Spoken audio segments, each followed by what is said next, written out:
Good afternoon, everyone.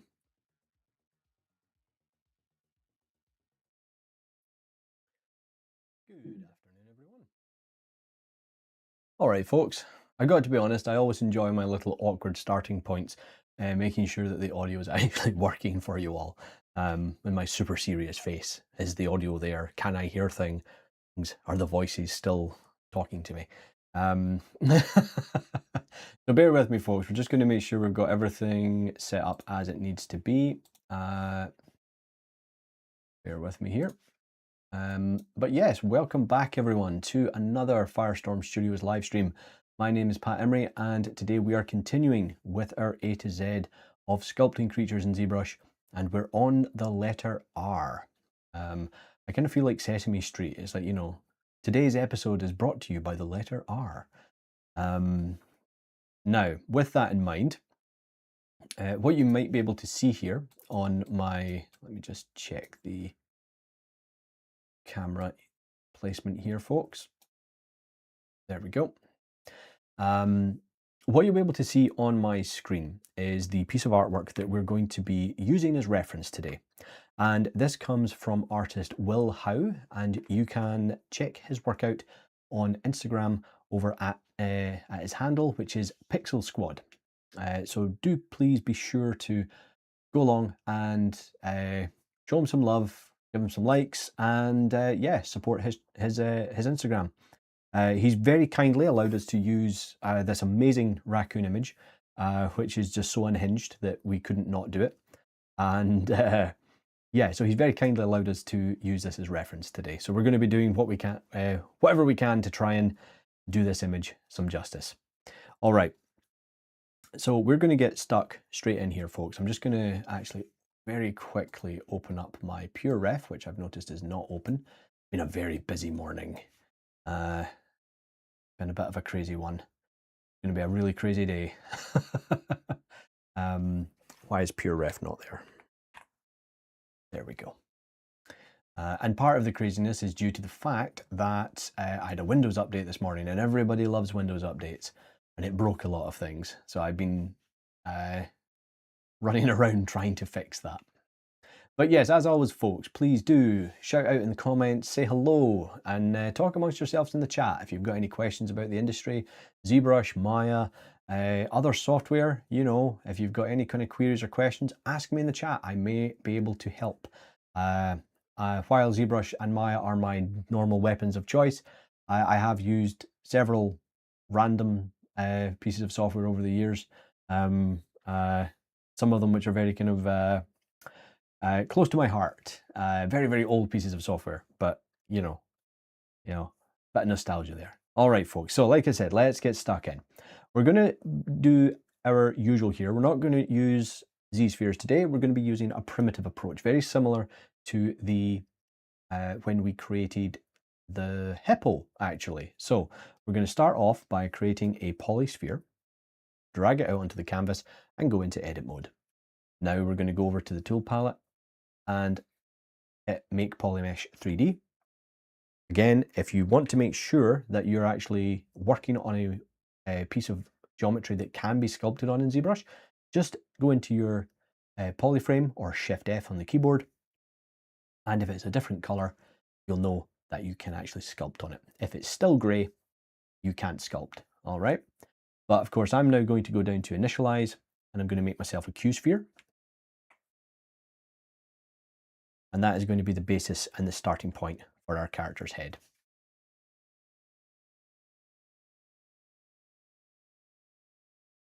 Let me just move this into place. There we go. All right. So yeah, do let me know how you are doing this Friday afternoon, folks. So we're going to hit Control D to add a subdivision, and then I'm going to.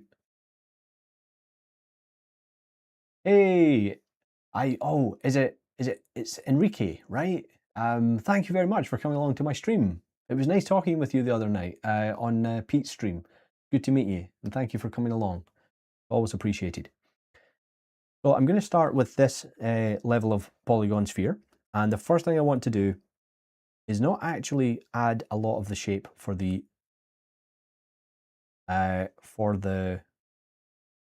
fur yet. What I do want to do is try to visualize what shape the head is without the fur. I'm thinking we're going to have it maybe taper up ever so slightly at the front, at the top even, and then maybe just flatten the face out a little bit where the muzzle is going to come from. And we could, of course, pull the muzzle straight out like so, but we're going to use another polygon shape instead.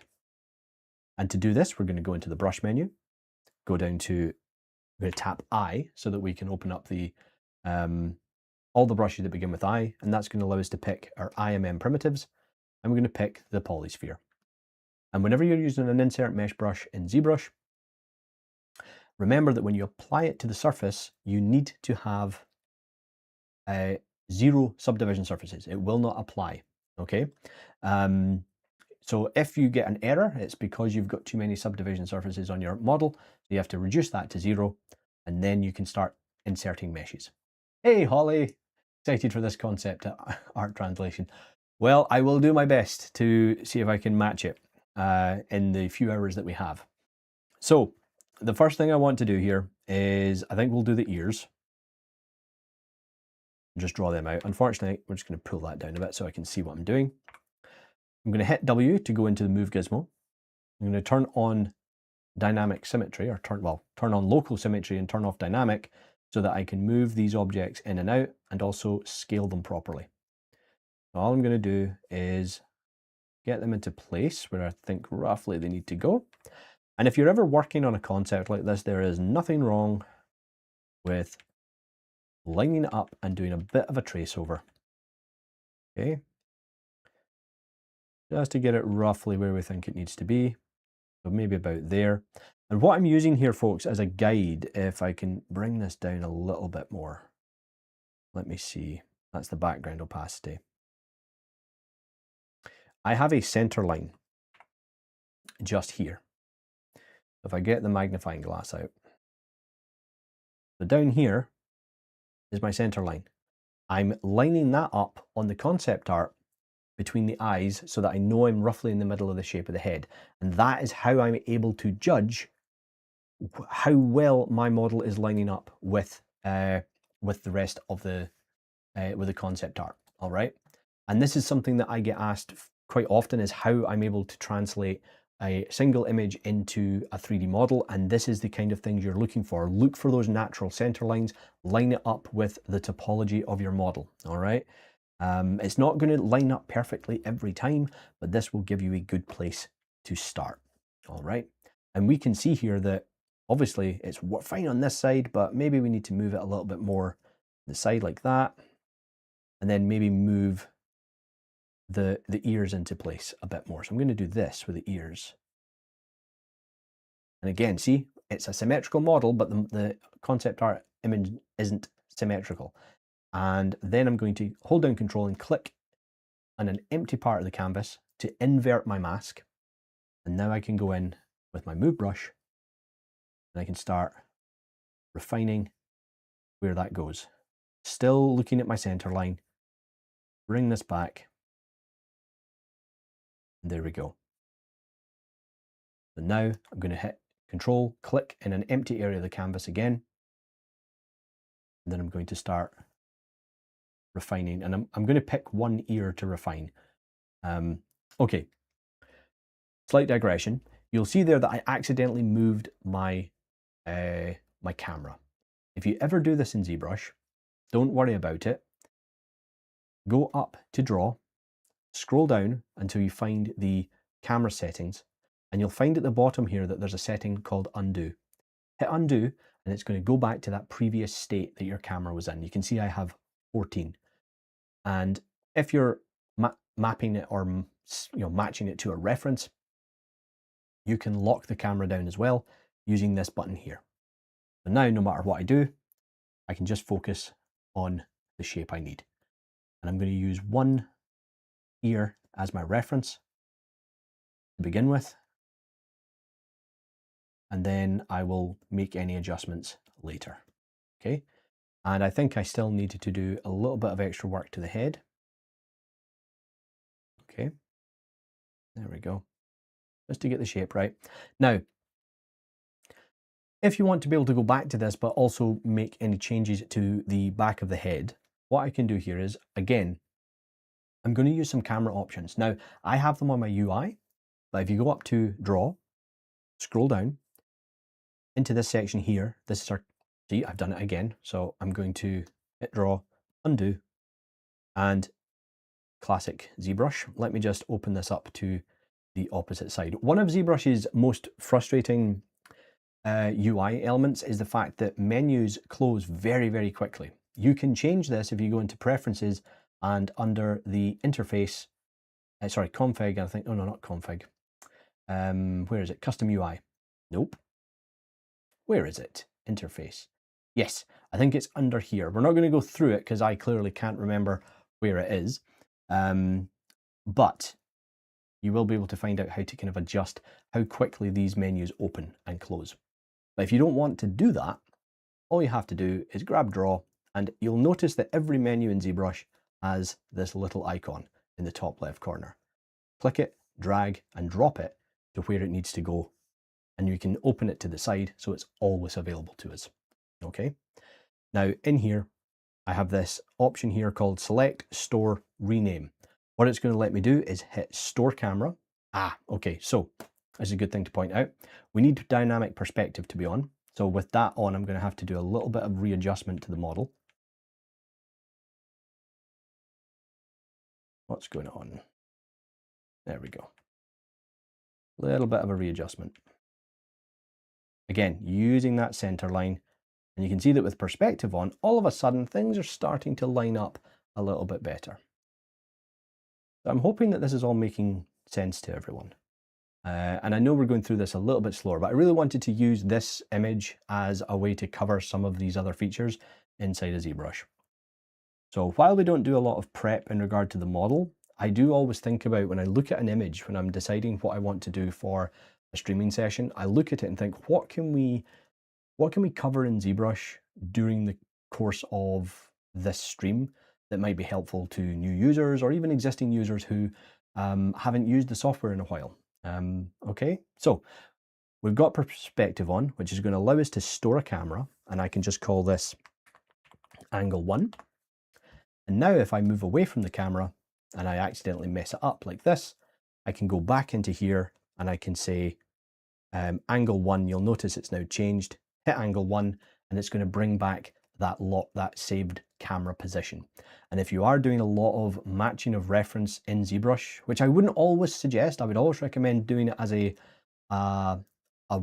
basic match, and then take your model and your reference image into another package, say Maya, Blender, 3D Studio Max, Modo, whatever else that you're using, something with a true perspective camera so that you're able to make sure things line up. In fact, also another good one for that is Mudbox. I know Mudbox isn't used a lot and it's not considered as a great package as ZBrush, and I would agree. Its sculpting toolset is nowhere near as good as ZBrush's is, but it's still a capable sculpting package, 3D modeling package, and texturing package as well. So if you have access to it, check it out, have a bit of a play, because it's really great for doing these kind of lineups because it uses a true perspective camera. All right.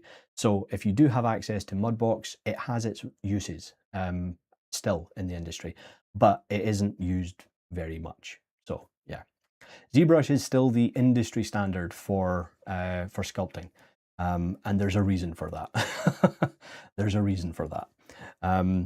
So when I'm happy with what I've done here, I can just close this off to the side, and I'm going to continue using my custom UI because I do a lot of camera matching lineups here, so I like to have the ability to save them as needed. Okay, so what this is going to allow me to do is hide the reference. I still have the reference off to my other side of my screen here, and this is going to let me go in and change the depth of the back of the head and maybe change the depth of the front here. So we're going to line this up so it's a bit more centered, and then bring back the reference image, and everything still works.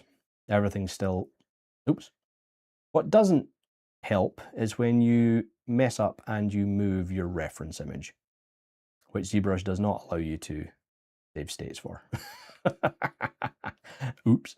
Okay, so let's continue just making a few changes here. There we go. I'm going to do something like that. And check that out. And then make a few changes, and I think we're good. Yeah. Let's just...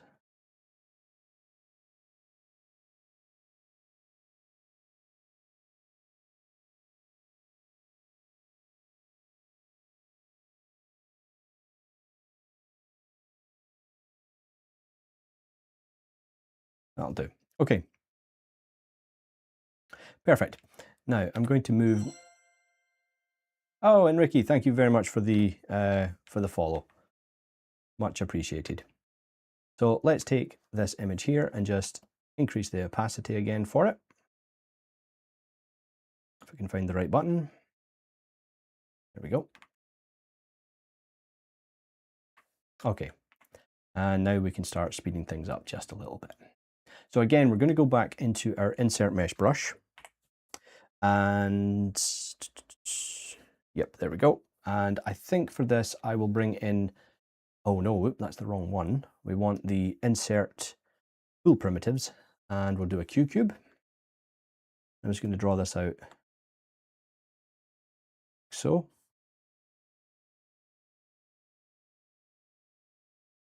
I'm going to go into my primitive options and I'm going to taper it.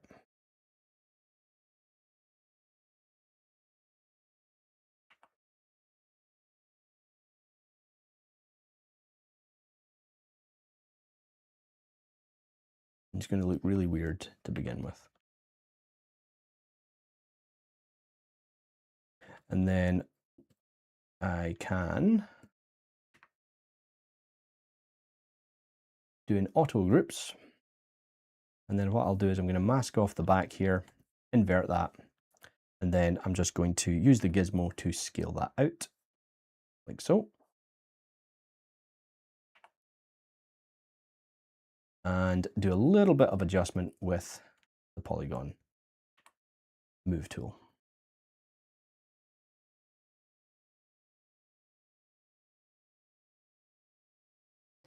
And I think what we will do is here, we're going to sculpt it almost in pose to a certain degree. It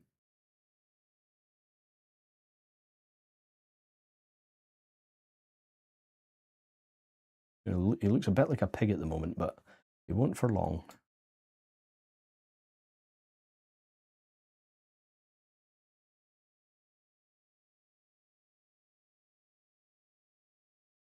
We're going to change the size of these ears as well, because I think they're too big. Make sure we've got dynamic symmetry on. Just scale those down a bit.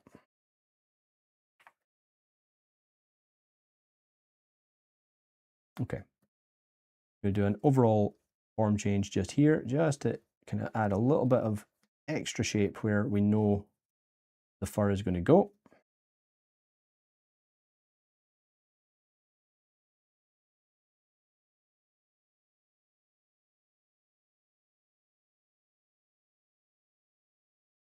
Okay. Remember, this is the thing, folks. This is why it's quite fun doing these things, because you're just coming in at it cold. And it's either going to work or it's not. And I think getting used to that is a really useful thing for artists. Get used to things just not working. Okay, so now that that's done, I can go back into the insert mesh brush. Where are we? There we are. And I've got an option here. I can either go again for a cube, or let's try a polysphere. So let's see if this is going to give us any more help, or if it's going to be any easier for us to get the shape we want.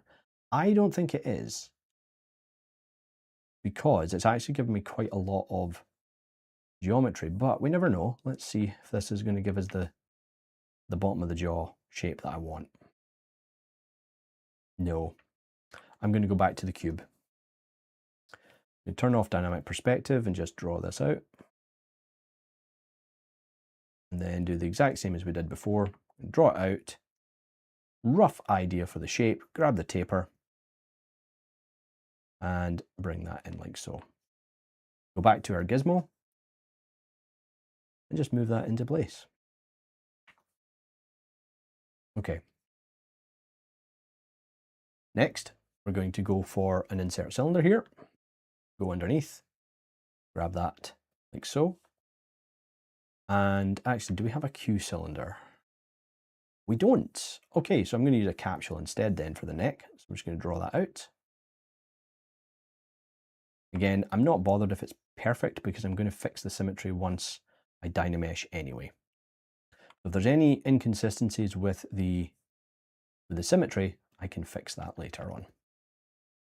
So that's roughly how the neck is going to sit. Let's bring in a polysphere for the torso.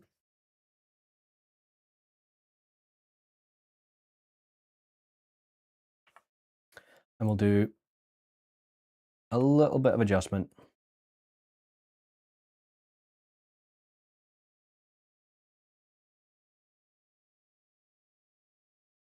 Like so.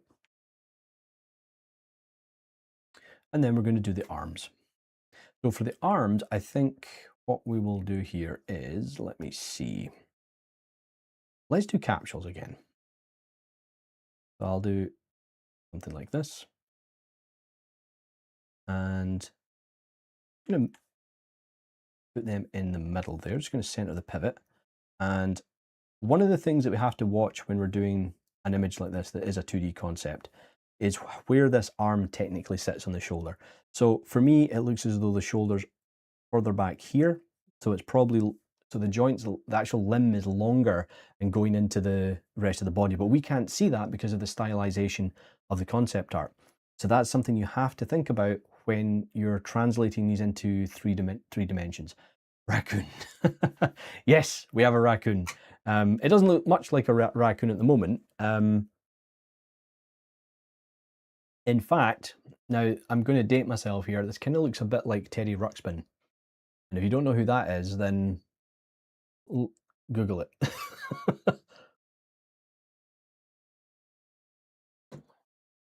Google it and find out. A character from the 80s. It's an old toy from the 80s, I believe. An old talking bear from the 80s. So I'm going to do something like this. Then I'm going to hold down Control, click, drag, and then just rotate again. And as I said, I am going to try and put this somewhat in situ for it being posed. Then we'll go back, do auto groups, and then I'll do a bit of cleanup for the groups here. So we'll group the arms, we'll group the body, and then we're going to group all this together like so. Okay, so this is our starting point. And I know it doesn't look like much, but as I've said before, folks, you want to actually get used to this kind of ugly blocked stage, because the more time you spend here, the better your output will be in terms of your overall form. So you could take this even further if you wanted to, and you could really refine the shape, which we will in a second. I'm going to get the proportions better in the image. Mustafa 38, thank you very much for the follow. Really appreciate that. And again, folks, if you have just followed us, or you've maybe recently followed our Discord, please feel free to say hi in the chat, ask any questions, talk amongst yourselves, and it doesn't have to be specific to what we're doing here. You can ask other questions just in relation to the industry, and I will do my very best to answer for you, okay, or answer them for you. All right. Okay. I am, however, going to do a bit of something I've been really bad for in trying to get these done in a single session, is housekeeping. So I'm going to go into my tool palette here, add a sphere, scale it down, and move it to the base of my model. You can also put it inside the model so you can't see it, but I'm then going to move this up to the top of the subtool palette and hit save. And that is going to be our first save. So let me just, oh, what happened there? Oh, hello Windows. I don't remember asking you to pop up. Sorry, folks. Microsoft Edge decided that it just wanted to be to have some attention there and just randomly opened on my computer. So now that we've got our rough block out, again, the arms are just sticking out like this. We will fix that later, but I just want the main proportions to be pretty much where I want them. So I'm going to scale up my reference image and I'm going to lower it. Also, there is a pin function for your spotlight. It rarely works for me. I don't actually know why it's there because it doesn't seem to work very well for me. But anyway, probably user error. So now I'm just going to line my object up. I'm going to select the hat, the full body, and we're just going to do what we can here. I'll do the head. The head's going to be the main focus here that I want to line up roughly. Okay. That looks about right to me. There we go. Let's do that. There we go. Okay. And again, I could be wrong with this. You know, there's no guarantee that I've got this spot on. Raccoon time. Hey, Tom. It's going okay, thanks. It's going okay. It's going okay. Thank you. So now what I'm going to do is I'm just going to be really, really untidy, and I'm just going to start pushing and pulling things in a symmetrical fashion until I'm more or less happy with how they look. And as I said before, I am just going to focus on one ear and then I'll fix the rest. And the thing to remember, folks, is if you're doing personal work, how you get about creating the forms and the shapes and it really doesn't matter. And to be honest, I would say that even from an industry perspective, this is the same.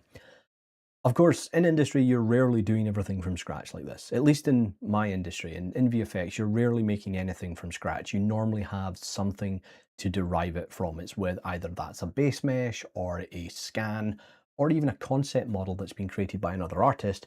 You're then kind of taking that a little bit further. So that's just something to be aware of, okay? I'm going to get the head roughly into position there. I'm going to move this here. So I'm actually taking this this vertex here, and I want that to be the center of the eye. And you'll notice it's not lining up with the other side of the model. That's okay. I'm not expecting it to, because the image is not symmetrical. So you have to pick a side, I'm afraid. You've got to go in and go, right, this is the side I'm going to use to model my creature from, and I will have to make the rest of it work. Okay. With that done, I'm going to store the camera, and I'm going to call that angle 2. Now I can unlock the camera here, and it looks hilarious. I love it. So now I can take the head and mask it, and then set my camera back to angle 2, and then I can just center the body here.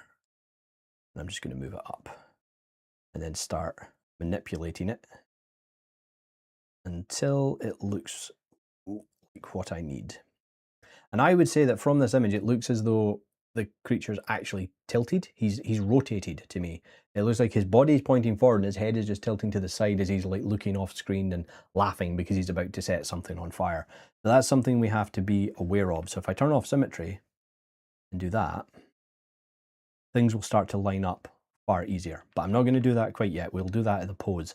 What I'm aiming for here is scale and with the body. The arms I'm not overly bothered about right now. I'll probably fake the positioning of the arm in order to kind of get it looking correct, but it's still not going to match 100% because I still have to make it work in 3 dimensions from any angle. So we'll do something like that, and then take a look at the opposite side and see what we've done. So now I'm going to move it forward, go back to angle 2, and then see where I need to fix the model. So there we go.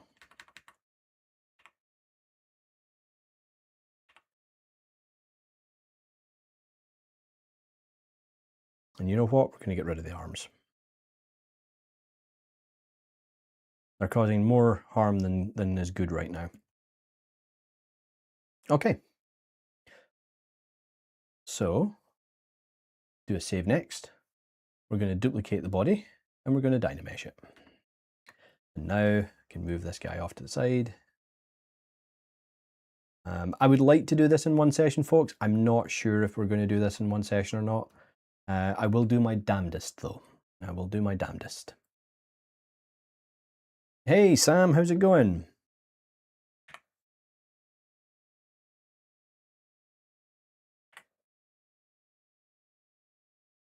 So with this done, I'm now going to just go into geometry, into Dynamesh, and we're going to work with our Dynamesh resolution until we get something that we're happy with. Almost nailed it there, I think. Let's maybe put it a wee bit higher. That'll do. Quick mirror and weld, and then we'll switch it back to angle 2 again, and then I'll just bring the reference image in roughly and see how it looks.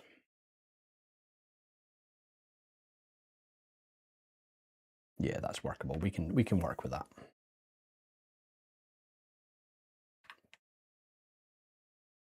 Just done texturing my wings. Oh, cool.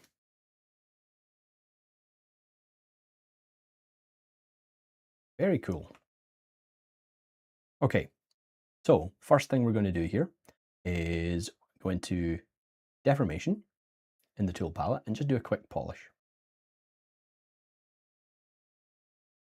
Maybe not that much, actually. That was a bit much. There we go. You know what? I think I'll just do it manually. That's just a bit too aggressive for my liking. Although, what we... Interesting. Why are you not working?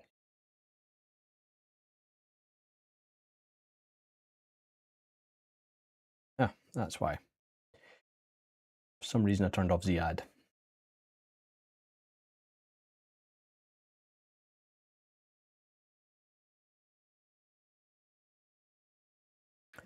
So let's now start blocking out the rest of the character. One of the first things I would want to do in this is immediately go in and get the mouth cavity where I want it to be.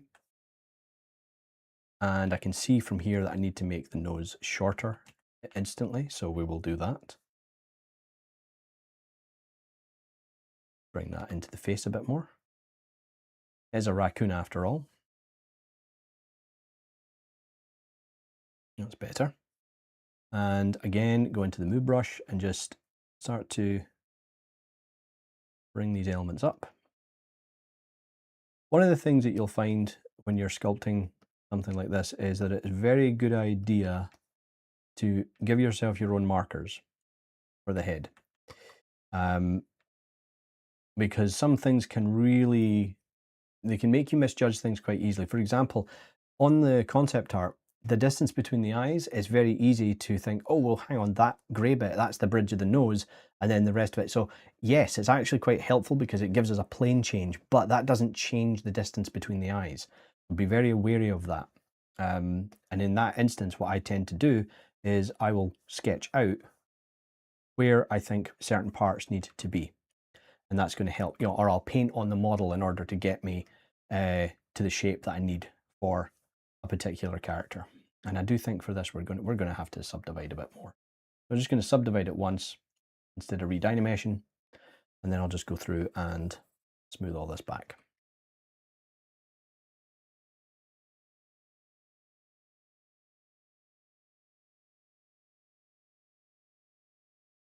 And you can do this with polish or you can do it manually. I'm just doing it manually. But, cool, I thought I'm the only one doing that. There we go. So now we're going to start reshaping the ear a bit. And I can tell from this shape here that we've got some fur here and we need to line this up like so. Maybe bring the ear in fully. So I don't think the ear is actually where it needs to be. So we'll just grab the ear and move it in. Maybe pull it down into the head a bit more and bring this together. So it's a bit more like that. That's better.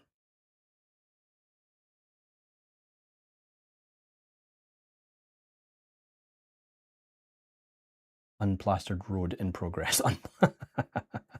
Well, yeah, this is the thing. There's always that stage of a model where it looks really rough. You've just got to keep working through it. And I hate to be that, I hate to say it, but there is that whole trust the process. Um, you know, and what I'm also employing here, folks, is a technique that if you've got a character that's got shaped fur like this, we can shape the head to match once we get the main proportions in, and it kind of gives us a silhouette of how that character is supposed to look. We're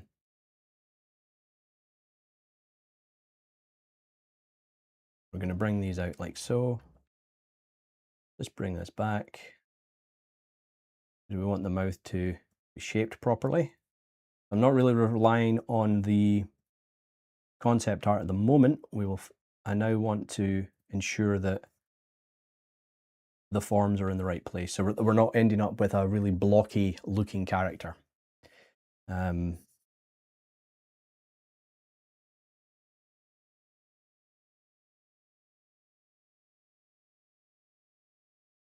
not everybody works this way. This is just how I work, folks. Everyone's going to work in their own way. And you work in your own way as well.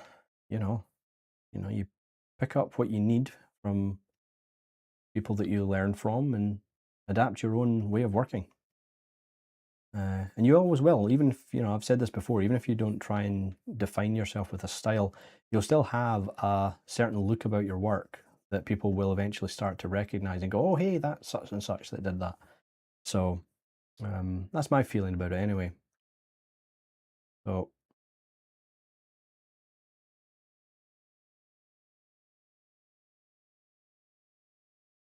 I'm just going to go in and start really loosely blocking this one out.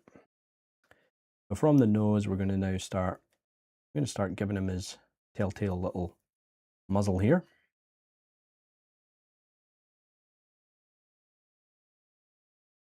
And start bringing that together. There we go.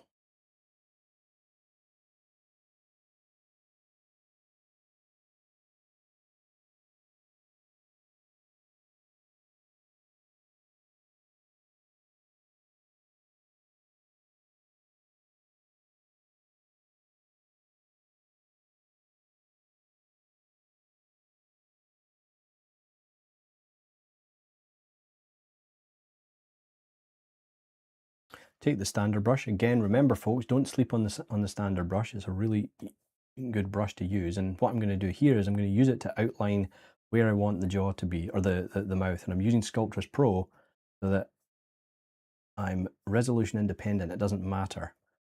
I just want to outline it and give myself a bit of the form of where it's to go and shape that mouth. Like so. Bring that together. Still using Sculptris Pro just to build out the form where I need it. And we're going to use a very common approach here for sculpting around the mouth. Okay. So what I'm actually doing here is I'm essentially sculpting around the mouth, and it's exactly how you would sculpt, you would create edge looping around the mouth to generate deformations, correct deformations for animation. And what you're always doing in this instance is you're replicating how the human, and not even just human, but how most mammals, how the musculature works around their faces and around their mouth. And if you've never heard of comparative anatomy before, you should check that out, because it's a very interesting field about just how similar vertebrates are.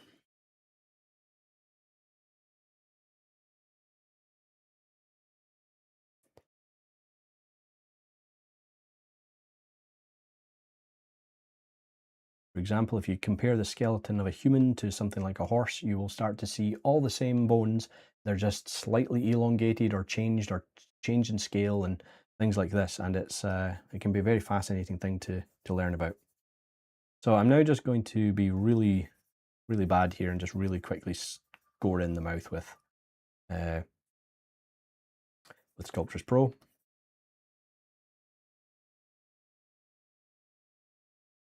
And you can see that we've got a little bit of an edge here with the mouth here, and you can see that we're now starting to get that as well, but the shape is as we need it to be. The shape is correct. So just taking a look at that, I think what we need to do is, I think this needs to come out a bit further. And I'm also going to fill in a little bit more of the face here. Like so.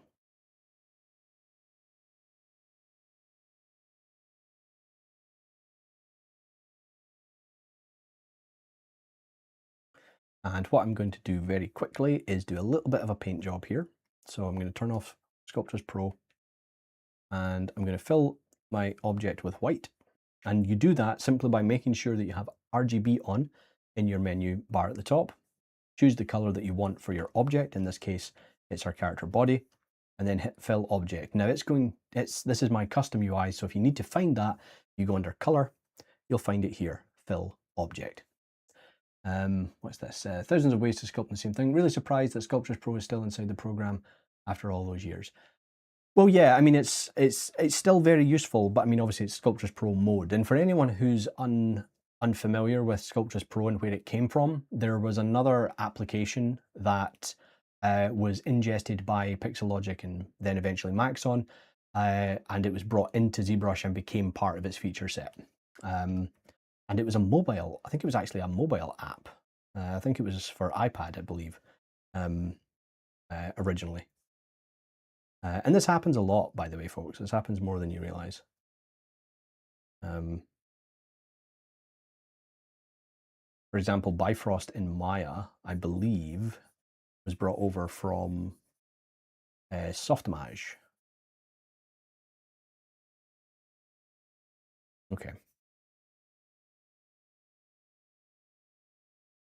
Or XSI, as it eventually became known.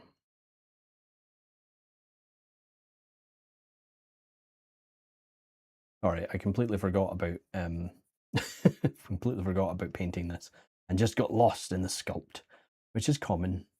Happens all the time. All right, so that's looking okay, but you're looking a bit too happy. But I do need to make sure that I get these shapes in. Looking okay. The back of his head's looking a bit weird, so I'm going to round that out a bit. I mean, I'm not overly worried about the back of his head, primarily because I'm not going to be showing that in the render. We're just going to try and match the render if we can.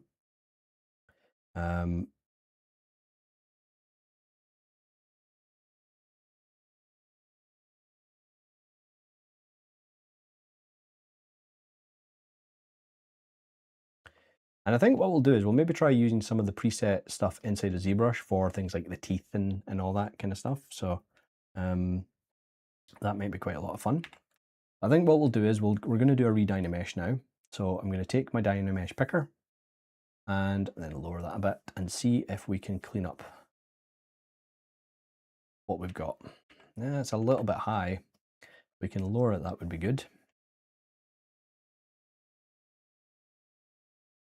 Try again.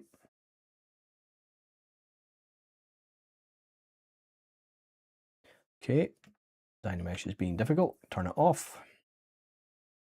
Make a change in the model, then go back and hit Dynamesh. There we go. As a little trick, by the way, if your Dynamesh is refusing to refresh, just either use a move brush or just a small stroke on the brush, on the surface, and then hit your Dynamesh and it will magically start working again.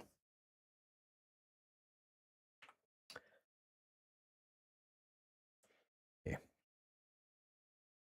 What I'm also going to do here is now I'm going to start building up some form for where I think the fur is going to go. And I'm doing this quite early on because of how stylized it is. Just around the neck. One of the least important parts at the moment. Small tip, use Ryan Dynamesh tool. Yes, this is true. There is a plugin set called Ryan's Tools, which are very popular with ZBrush users.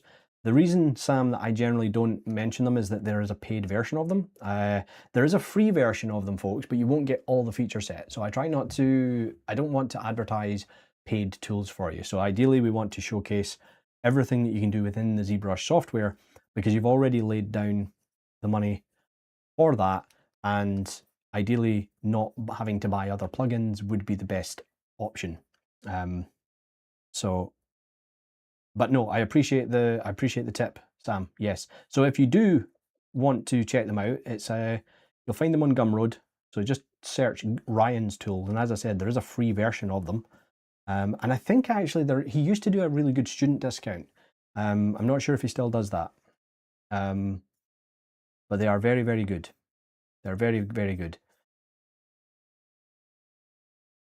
In fact, do I have them? I don't have them installed, otherwise I would show you them.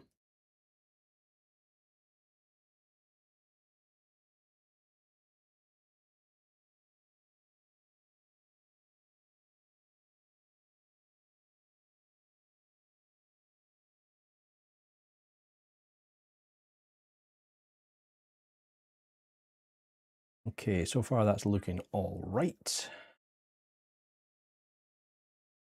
No, don't apologize, Sam, not at all. You can advertise away if you wish. It's just myself. It's just something that, and ideally we want people to be able to, and like I said, not have to pay extra for doing things like this in ZBrush. But like you say, as I said, I'm pretty sure there's a free version, so in that case it's okay. But just in the main.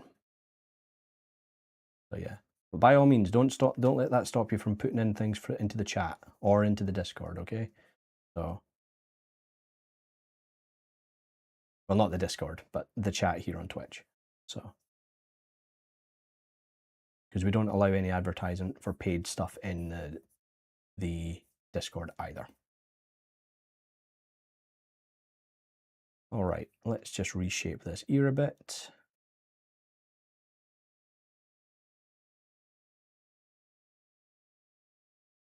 Let me grab my sales pitch. Okay. We're getting there, folks. This is slowly but surely. We're getting to it.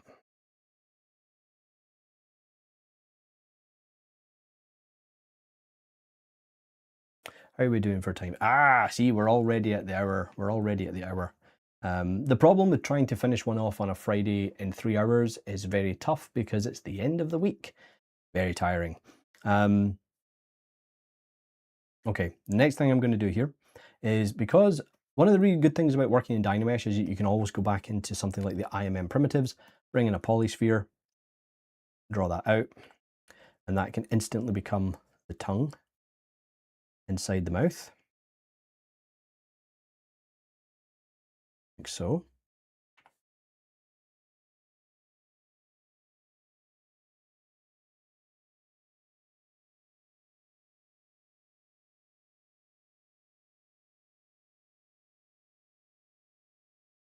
Subdivide that.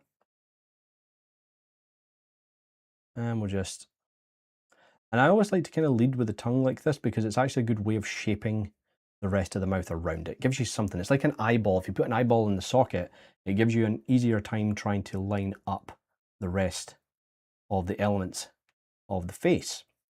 Whereas with the mouth, with the tongue, I can decide, right, well, the tongue's going to be this narrow and this shape, and then I can work everything else, like the gums and the teeth, they can go around that, okay? Speaking of eyes, let's use the macro. So we're going to macro, append eyes, and now we will grab them, see where they've been appended to. Wow, they're huge. So let's turn off that and then just move that into position.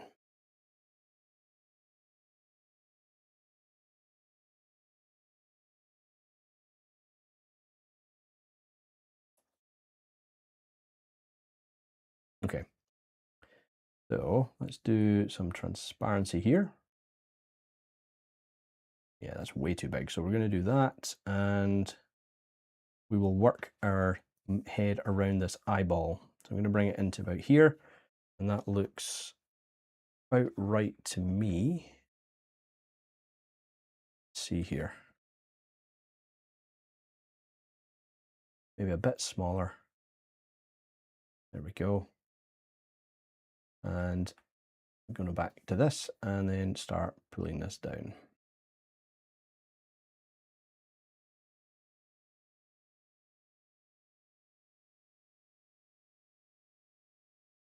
So a lot of this image is going to come from its form. This is the thing, and that's the same with everything really, I guess. But there's going to be a lot of weird little shapes that we have to get right in order for it to look right and similar to the concept. And that's where most of the trick comes from when doing these kind of 2D to 3D translations.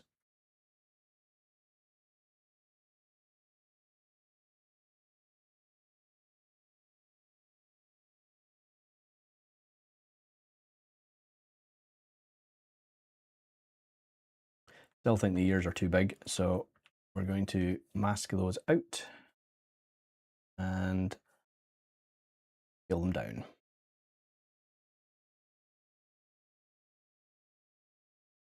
Just a little bit. There we go. Back to this eye. Turn off transparency mode. I'm going to mirror the eye across into one subtool, which it did not like. Weird. Try that again.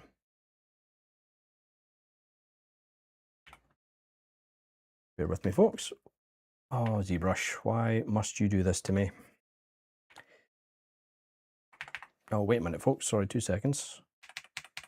My keyboard has ran out of battery. So, bear with me 2 seconds, folks. We're going to take a short break, and I'll be back in a second.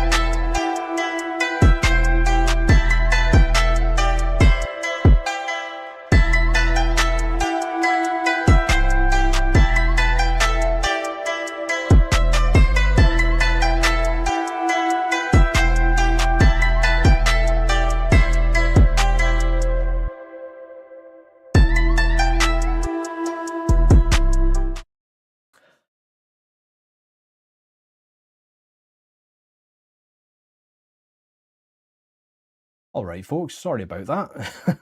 We're back now and I have a working keyboard. Do you plan to add real fur or just sculpt it in? I think for this one, we're just going to sculpt it. I think that's the plan here. We'll just sculpt it. Also, for some reason, there was something wrong with those, when I was testing there, something wrong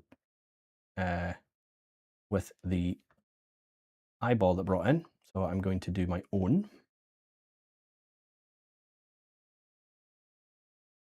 And I think what I'll do here first is I've got that layered in, and I'm just going to start sculpting back a little bit like this, just to create the area I need. And I forgot to paint. Sorry, folks. I'm going to jump around a wee bit here. I'm actually going to take a light blue and just fill the object. And then I'm going to take a darker grey and just use the paintbrush to paint in where I think the eyes need to go.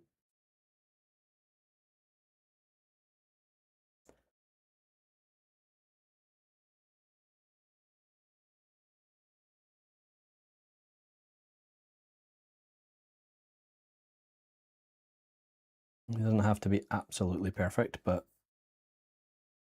we want it fairly accurate. And we're just going to do that and go.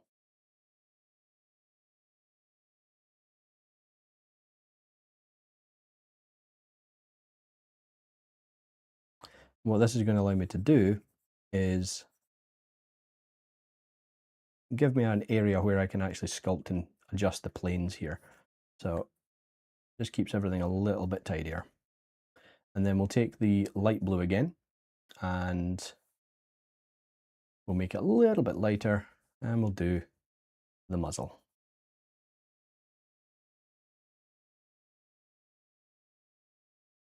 And this will help me sculpt it faster, which is one of the reasons I do it.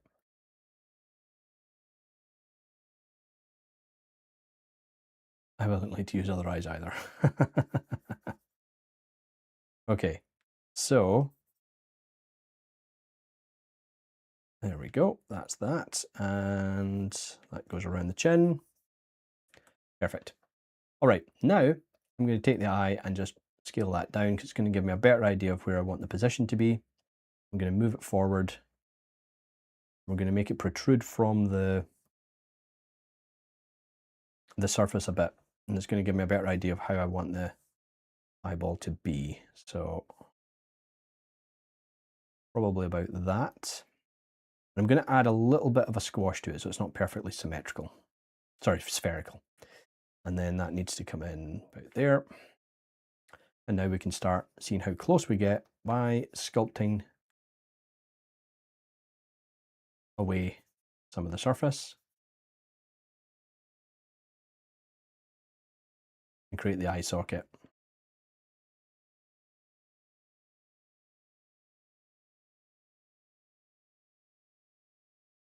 Okay. So now I'm going to hide that and really just dig the eye socket in a bit more.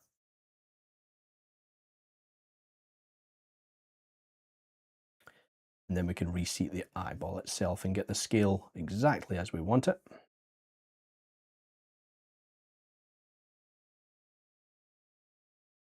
When you're doing cartoon style eyes, it's all right to just, or I find anyway, at least for a sculpt like this, you can play around with the scale a little bit.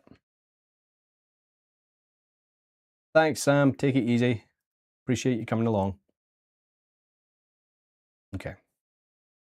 Now I'm going to do a mirror, and there we go. So that's getting there. Start reshaping some bits now.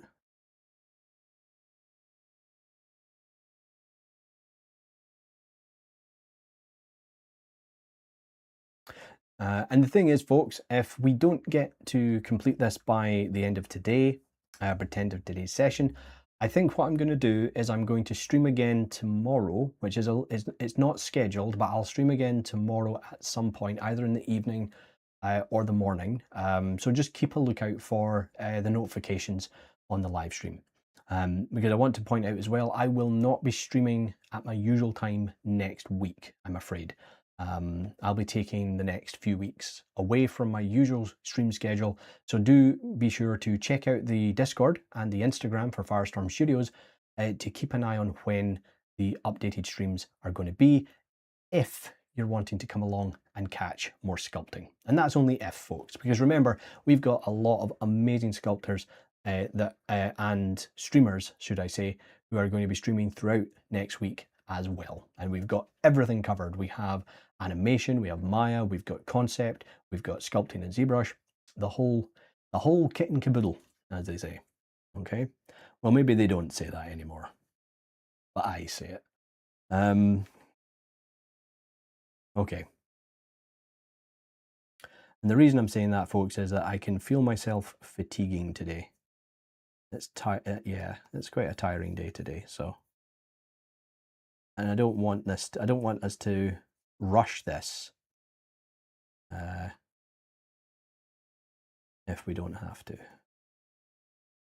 Once I've got the shape in there, I'm going to take the trim dynamic and just flatten that into the head. And again, just to help with the color, we're going to take quite a bright yellow there, fill the object, oops, grab the eyeballs, fill the object, then take white and just do that.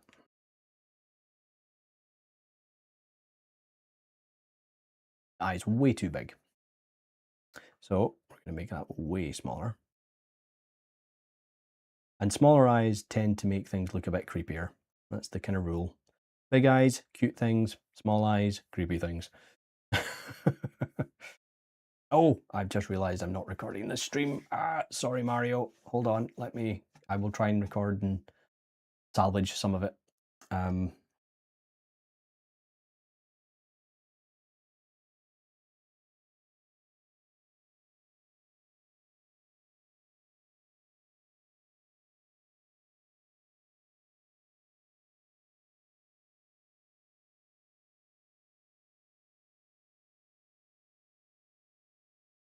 And the way I tend to work, particularly with something like eyes like this, I look at the shape that the eye socket creates. That's what I'm going for. I don't care really much about, or I'm not going to worry too much about the form around it, because I can always fix that later on. I just want the shape to look the way it should.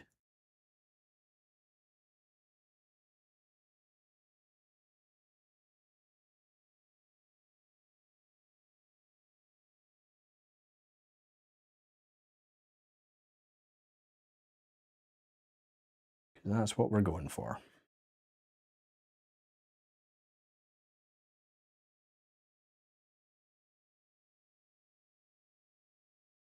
Take the trim dynamic again, just knock this back.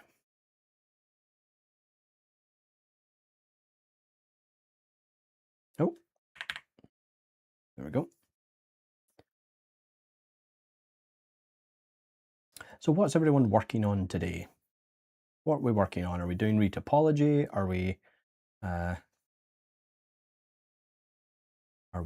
slacking off because it's a Friday afternoon? Wouldn't blame you.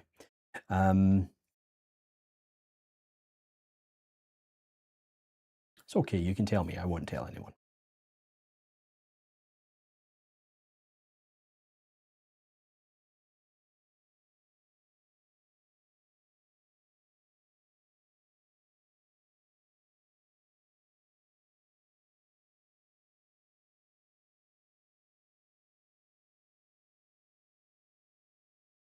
So I think what I'm going to do as well here is I think I'm going to move the whole eyeball back, and oops, I'm going to move the whole lot back and then move the rest of the face back to match it, because they're just looking at the other side of the head, I can see the kind of depth that I need.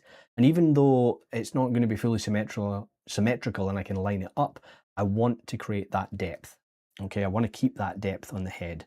And that might even just be something as simple as flattening out the bridge of the nose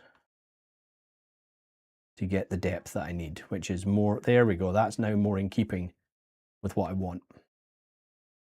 I still think that maybe things are a little bit too large in the eyes, but again, we can tweak it a bit. The demand 9831, I have to finish a character today somehow, and I'm only 40% done. Okay. I mean, 40% is fine. I mean, it is only, well, it's 3 o'clock. Well, where I am, I don't know what time you finish at, but yeah, that's quite a lot to do in a short space of time. I'll give you that. I will give you that.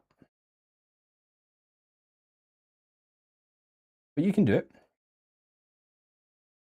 You'll be able to do it. And again, if you're, don't watch a stream if it's going to distract you.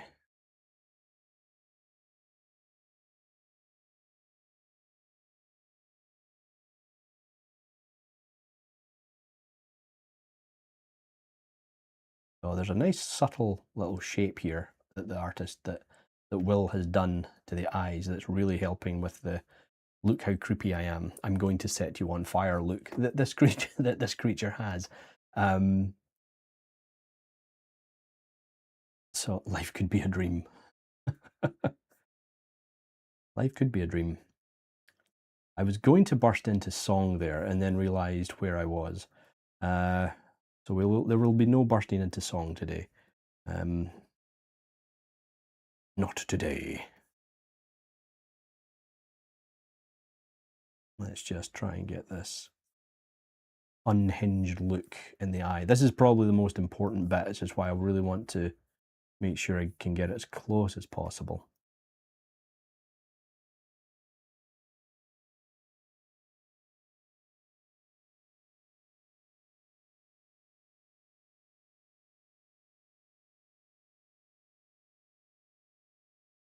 Thanks, Tom. Yeah, it's one of those things. I mean, I know not everybody uses it, because I have heard arguments that it's hard to see the form when you put color on it. But that's why I try to keep the color fairly basic, and I'm still using a basic material that I can change the light on, because it does allow me to just, or for me anyway, it allows me to work quicker because I can see certain elements far easier, far easier. It's the raccoon. Exactly, exactly. Oh, okay. And it's a very kind of tricky balance for something like this because you want to keep it round as possible for the eye, but in 3D. Always tricky. And this is actually quite a good example as to why you don't work with very high resolutions, by the way. You can see how lumpy it is.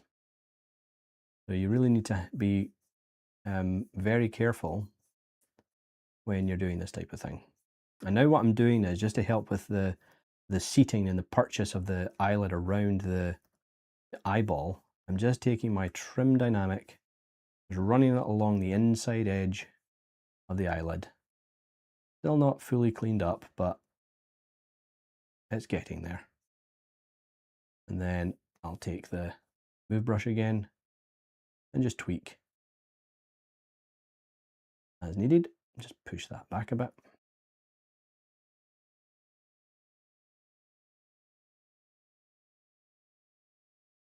You can see all the angles I'm trying to get in with the eye, okay? Constant looking around, making sure that everything lines up as best as I can.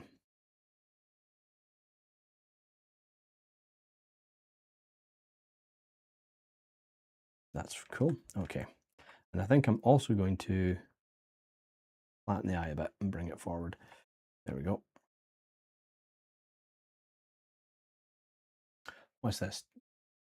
Do you know if there's an easy way to clear polypaint and materials though? Always seems to be buggy, destructive in my experience. Are you planning to add fur to it? We're going to add fur, but we're going to sculpt the fur for this. And in regards to polypaint, yes, I completely agree.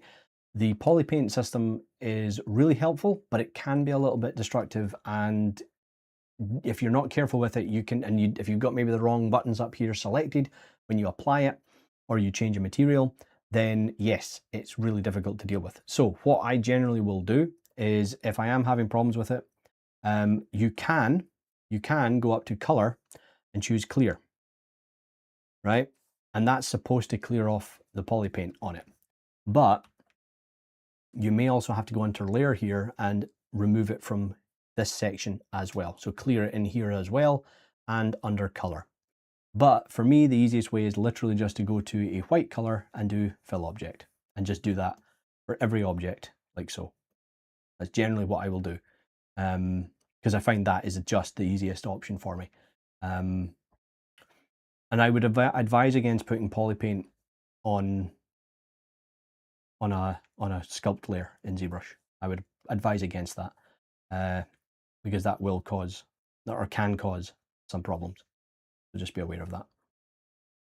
I've just realized what I've done there, so I'm just going to undo. There we go. And we will do that again. Let's get the nose back a bit more. Turn off symmetry, go into the middle and just pop it back. And I'm going to take my paintbrush again and just fill in the nose.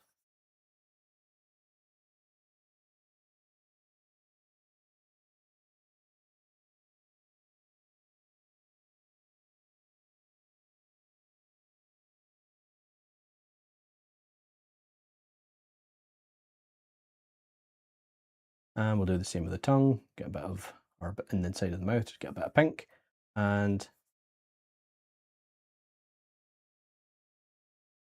get that painted in. Okay. And I can see obviously that there's mistakes here on the eyes, so I now need to fix that, so that's okay. I can just grab this and start painting that away.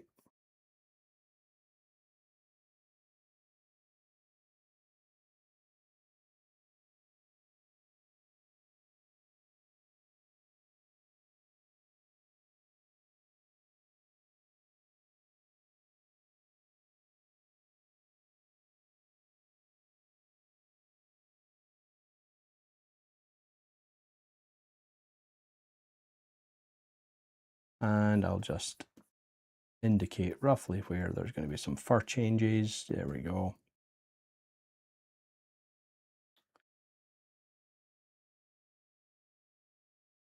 And now we can look at changing some shapes of the mouth. Maybe take the trim dynamic and just going to plane off some of this just to flatten it a bit. Make it a bit more angular, a little bit less cute.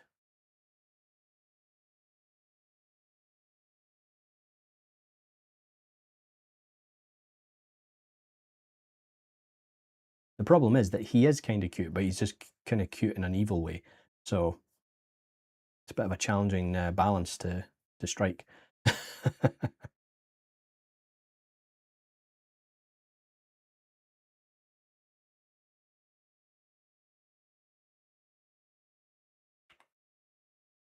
How are we doing for time? Okay, we're coming up on the hour-and-a-half point, folks, so we will be taking a break shortly.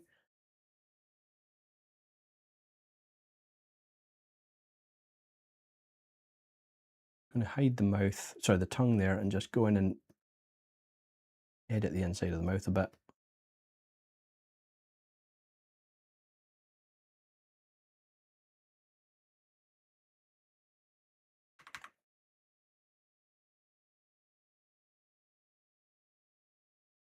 It's maybe too far back, but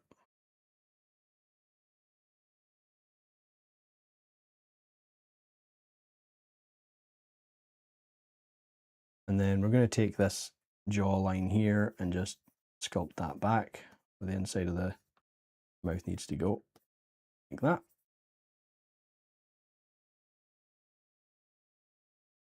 And we'll bring back the tongue, and that needs to now, the tongue now needs to change. We need to adjust the tongue's shape.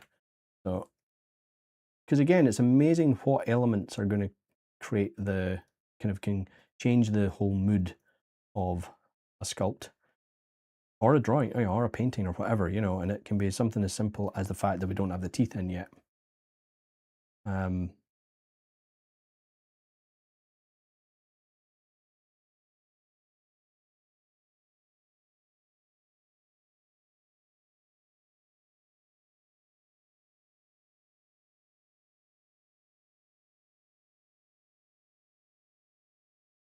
Okay, turn off the, I'm going to turn off the color, and now I can just look at the form and start fixing and filling things in. So we're going to start filling this in here, and what I think I'll do is just fill this whole part in, like so.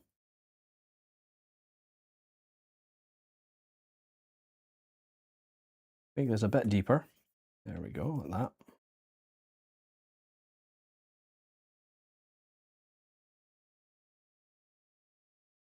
We'll add in a bit of anatomy,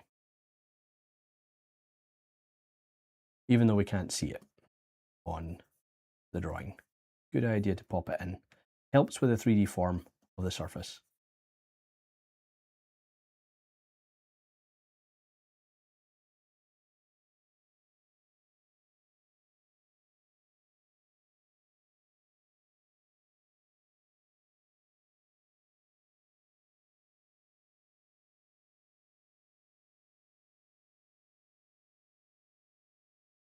Just indicating roughly where the skull would go.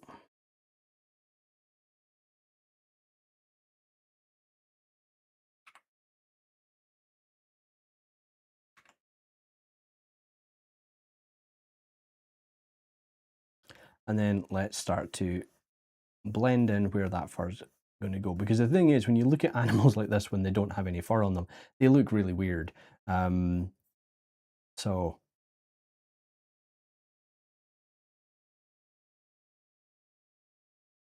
but I do think, I'm getting the feeling this is definitely going to be a 2-session sculpt.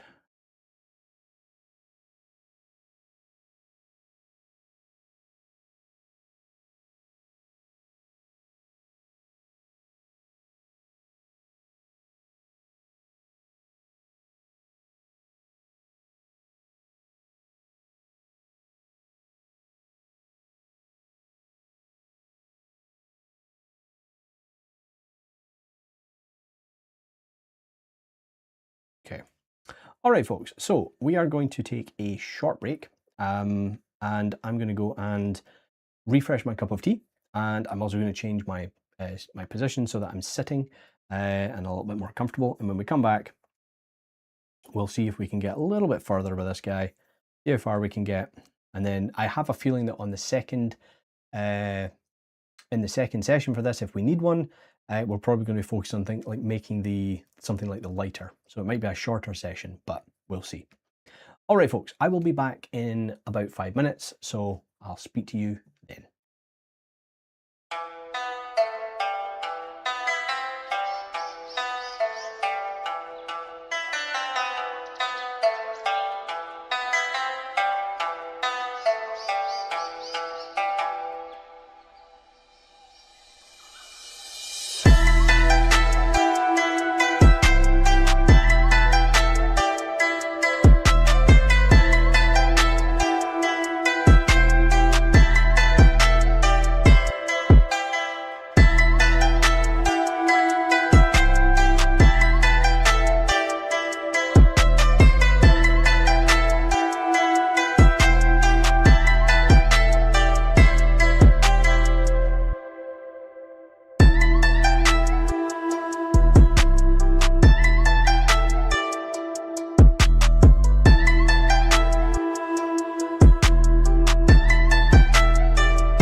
All right, folks, we're back. So let's get stuck in. Let's just double check the camera's okay. Yeah, that's fine. Okay, let's see where we're at. I think what we might need to do is start thinking about changing the body shape here a little bit. So I'm going to start just blocking out something a little bit like this, just thinning out the chest area and kind of indicating where his little pouch is, his wee belly. There we go. Just a little shape like that, and just a subtle indication of where his shoulders might be. Remember at the beginning we spoke about this area being probably a little bit longer and going into the body and being covered mostly by fur. So that's something that I want to be aware of. So there we go. Do something like this. He looks a bit weird, I know, but everything in 3D looks weird for a while. If you want to see some really interesting stuff, do a bit of a search for shots that have been animated to camera. Disney and Pixar have done a lot of them, and you'd be quite amazed at some of the distortions that are done to characters in order for a shot to look exactly the way they want it to.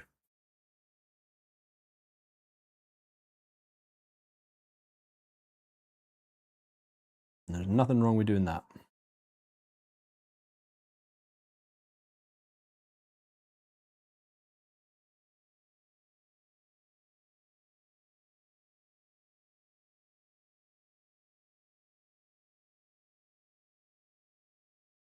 Okay.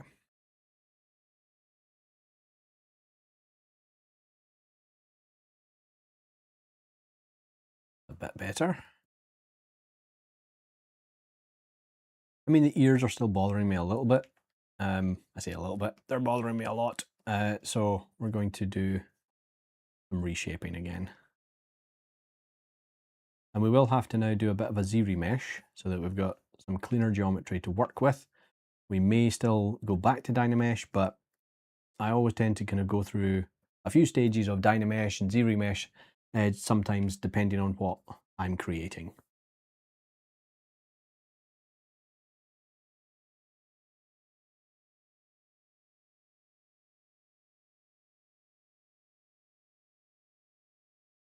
So let's now take a look.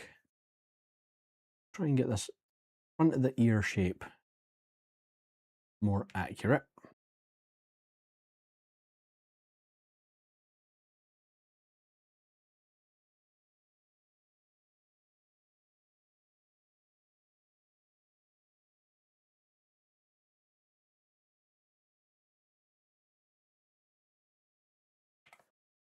So let's do a Z-remesh because I'd quite like to have some lower resolution. So we're going to go duplicate, and I'm going to hold down Control and click so that I can save this state of my model. The only problem is our tongue.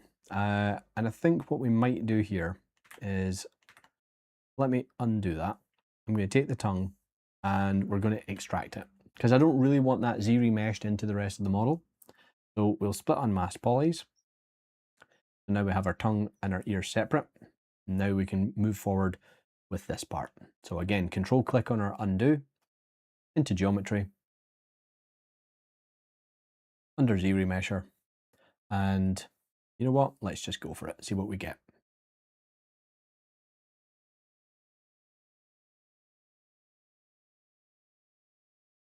That's fine.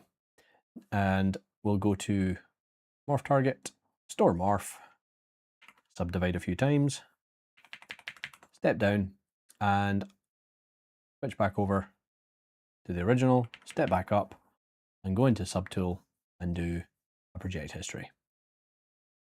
We'll leave the color off now.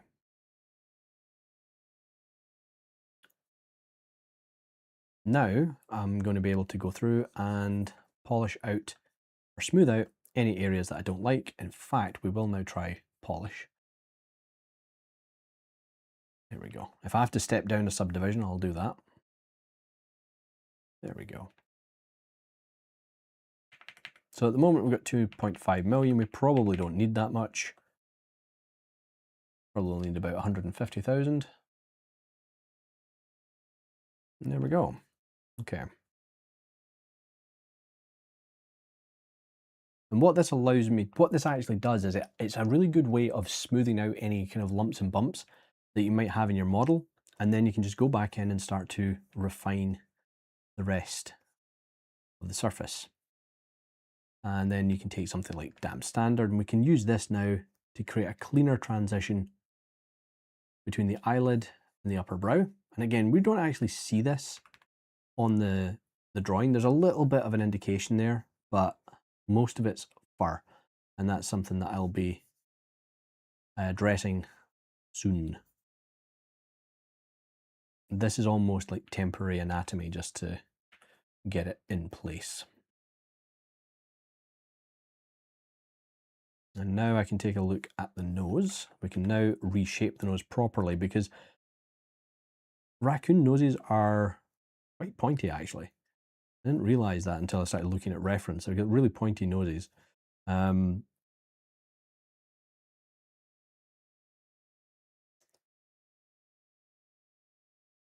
maybe doing him a disservice here because maybe not that pointy, but yeah.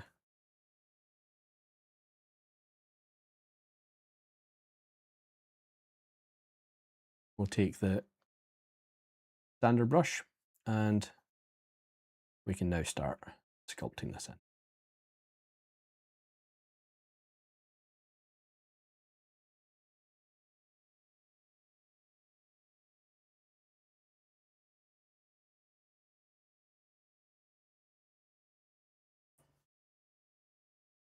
There we go.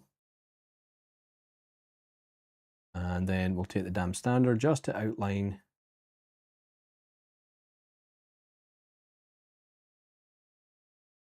so. Take the pinch brush, close up that transition.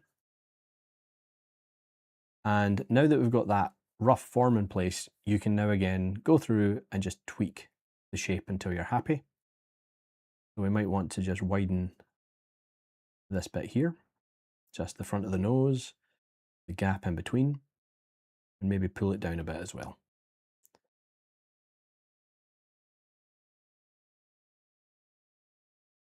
That's way too big. So we're going to go all the way back.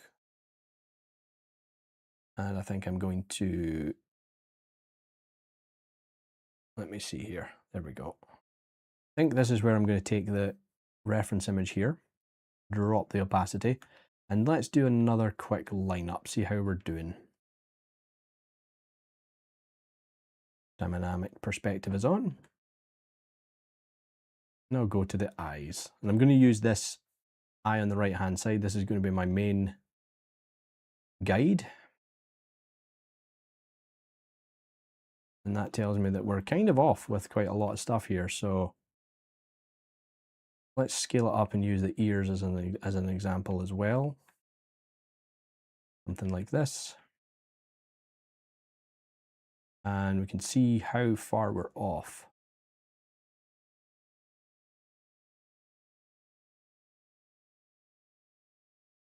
Sometimes you might just have to move it around until I'm going to tap on the nose there, and then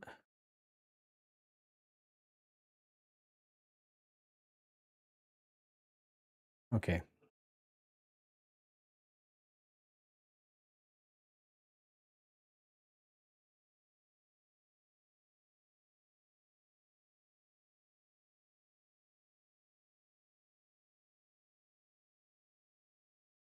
All right.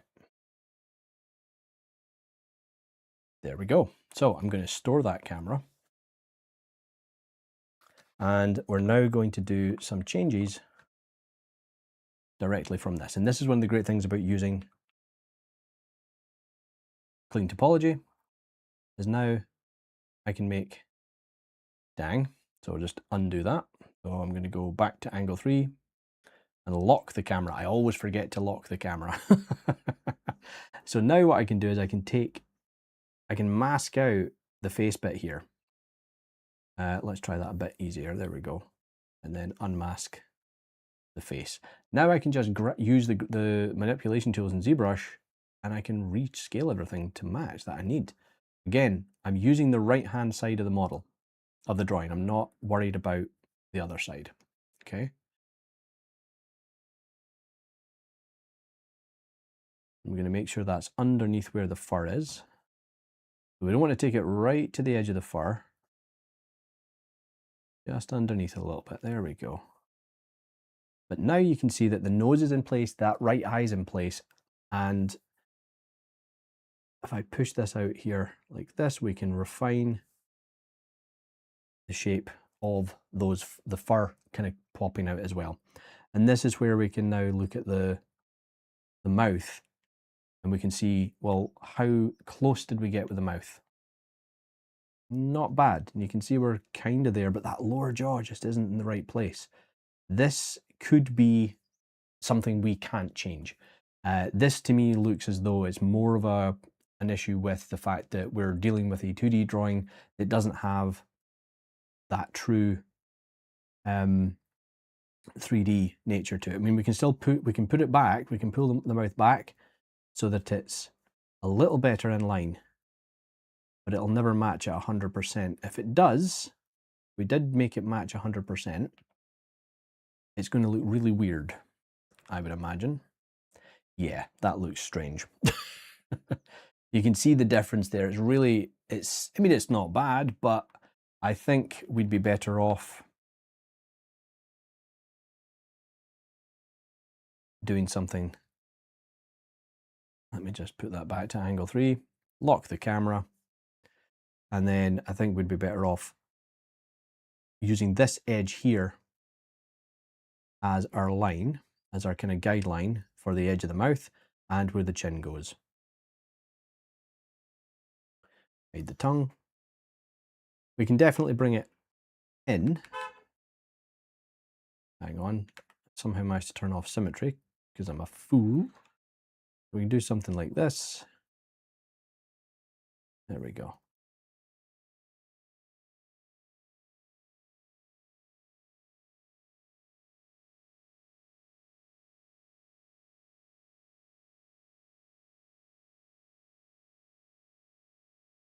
So we did not bad.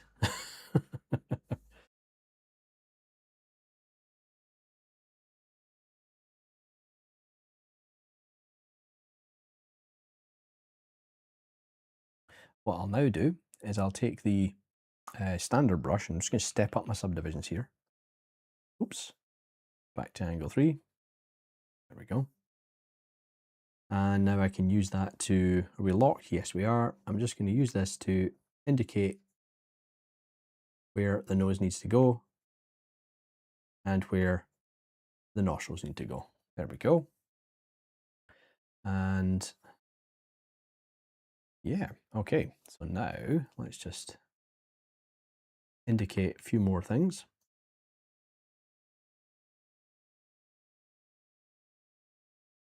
The brow is going to come in here. And we need to bring the mouth around to here as well. Again, I know it's different on one side, but I really want to focus on one. I've got to pick a side, and we're going to pick the side that's facing us the most.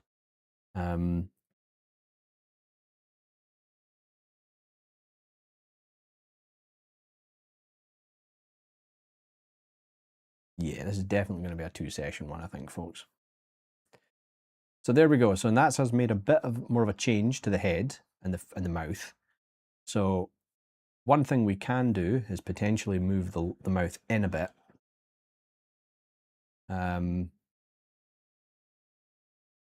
Like so. And then let's just fill in some more of these shapes.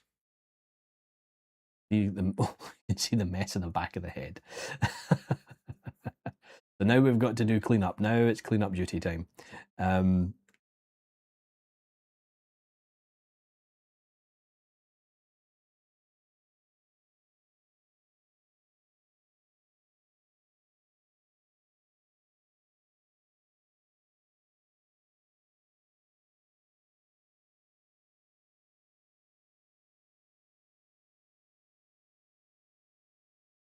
That was hilarious, just to see the back of the head completely caved in.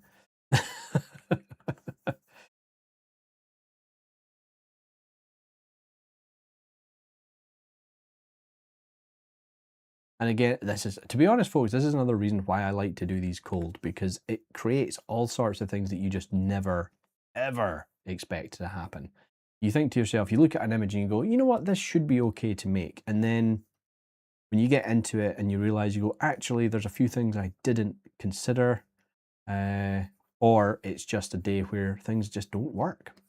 And that's an important lesson, folks. Sometimes when you'll have a sculpting day, or you'll have a modeling or a painting day, you're going to have a day where things just don't look right. So even if you've made something the previous day and it's like, oh, this is great, that's not going to be the case every single time. You're not, the important thing is that you don't stop doing what it is that you're doing. You keep sculpting, you keep painting, you keep animating, even when you have those off days.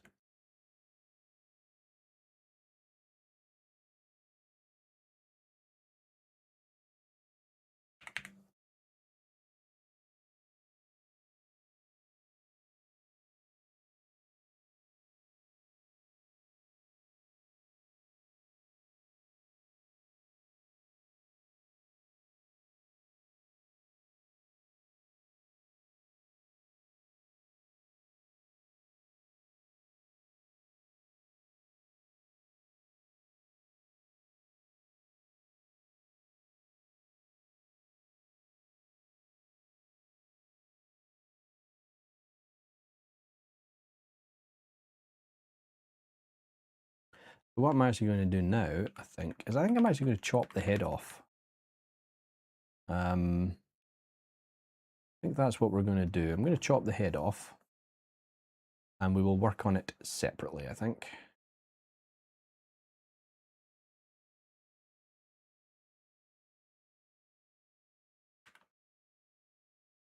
What I'm going to do is, actually, you know what? Let's do this differently.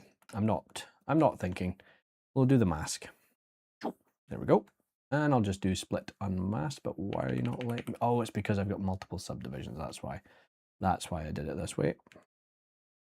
But what I think I'll do here, that's a bit untidy. So I'm going to do Control W to just polygroup everything. To make sure that I have the select lasso here, then go up to the highest subdivision and zoom in and just hold down Control and Shift and click, and try not to do a poor selection. So that's just hidden that one edge loop. Now I can do auto groups, and now I end up with a much cleaner, I'm going to end up with a much cleaner section to deal with. Hey, Paige, welcome in. Okay, so now we're going to do split, group split. Okay, there we go.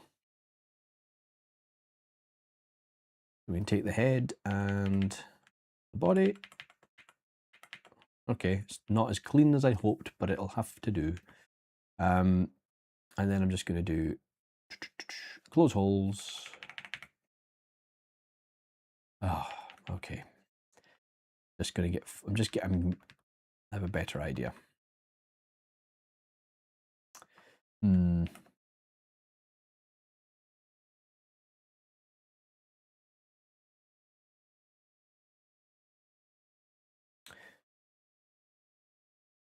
Oh, I know, sorry. Brain was just not functioning there for a second.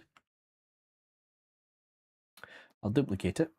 And what I'm going to do is, I'm going to take the bottom one, move that to the lowest, delete the high. Take this one, go up, delete the low. And then what that'll allow me to do is close a hole on each of them. And we can smooth it out.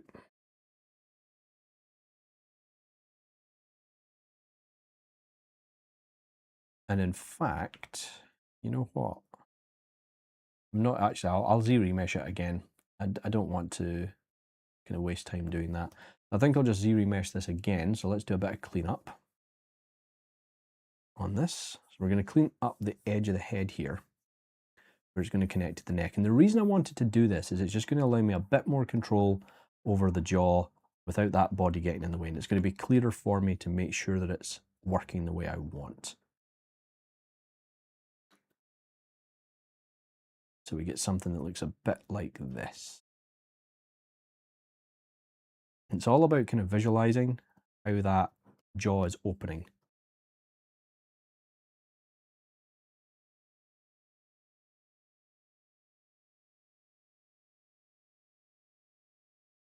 And whenever I do a version, like, you know, work on someone's concept art and then translate it into 3D, it will always go through these stage by stage like issues. So if you're ever doing something similar and it's just not going the way you want, keep working at it. Don't stop working at it. These are the stages that you've got to go through to get it to work.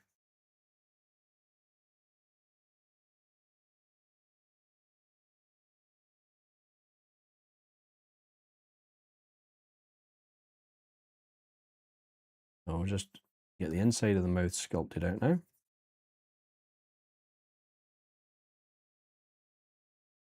And the more you work at it, the clearer it becomes.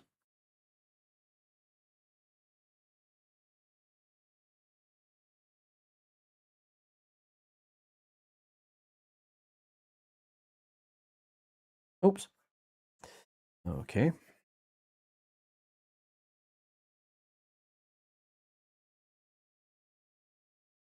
Where's my mouse gone? Right, let's just bring that reference up a little bit larger.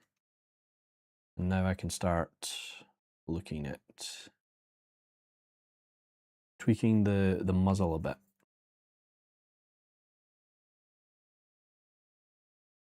Because, you know, the nose is taking up quite a bit of it. So, going to go around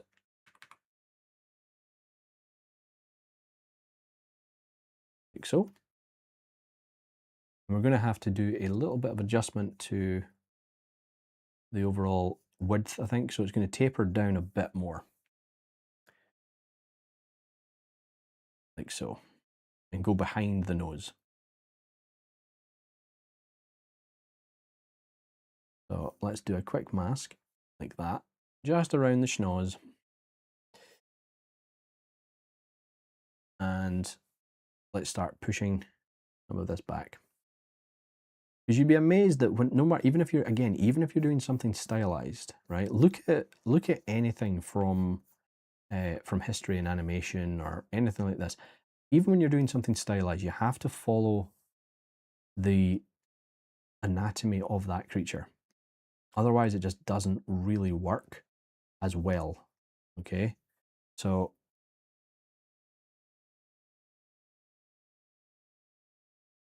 you know, and you look at the stylizations of, you know, animals in something like a Disney movie or a Pixar, you know,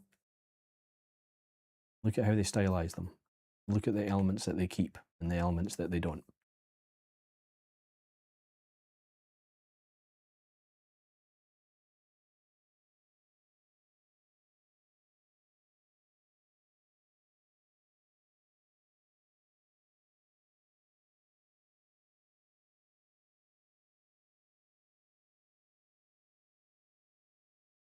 Okay.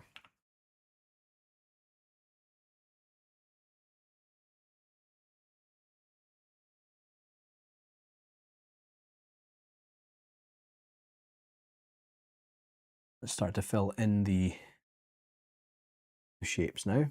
Start to flatten off this transition between the eyelids and the rest of the face.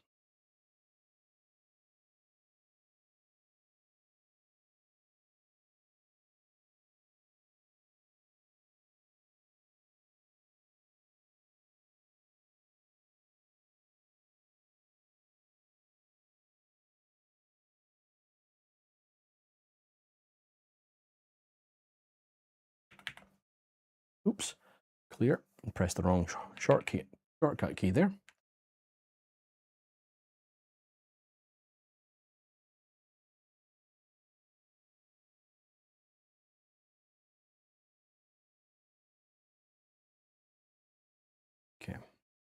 And what I'm now going to start doing is, instead of painting, I'm actually going to start sculpting in the different forms that I have. So I'm going to take my damn standard and I'm going to start sketching out where the different fur coloring is going. And that should hopefully, I say hopefully, help me make sure that it's accurate. There we go.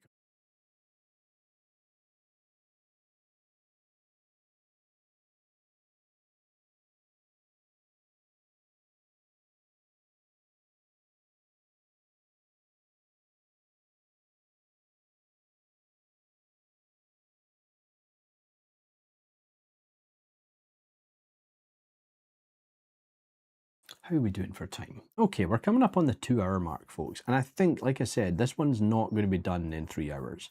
So I think what we will probably do is probably finish, maybe not on the 2 hours, but maybe close to it.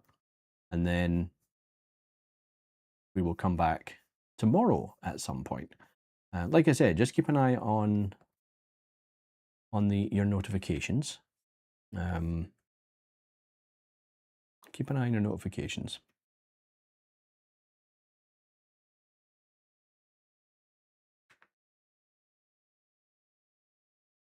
Please tell me that. Oh no, turned off symmetry, didn't I? Of course I did. Right, let's do a quick. We're going to do a mask pen. No, not mask lasso, mask pen. Thank you. And I'm just going to mask off this side here. And then I'm going to go into deformation and do, actually before we do this, I will do save next. Zbrush has a tendency to crash when you do this. So we'll do smart resim. And there we go. So if you didn't see, what happened is the area that I'm happy with, which is this part on the right, I like that. So I want that to stay as it is. But what I want Zbrush to do is to look at this information and then copy it over to the other side of my model. So I can do that by masking out the area I want and hitting smart resim. And you'll see a change in the ear. And you're only going to be able to do that if you have clean topology. There's another reason why you want to keep that clean topology as long as possible.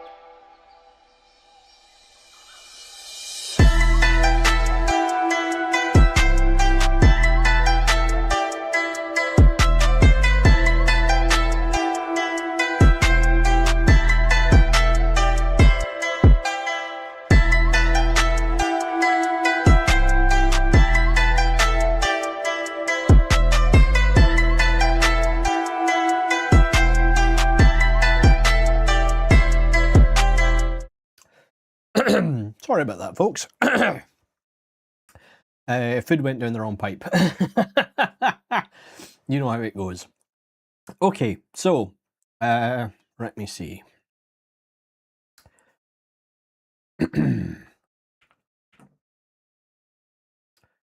Right.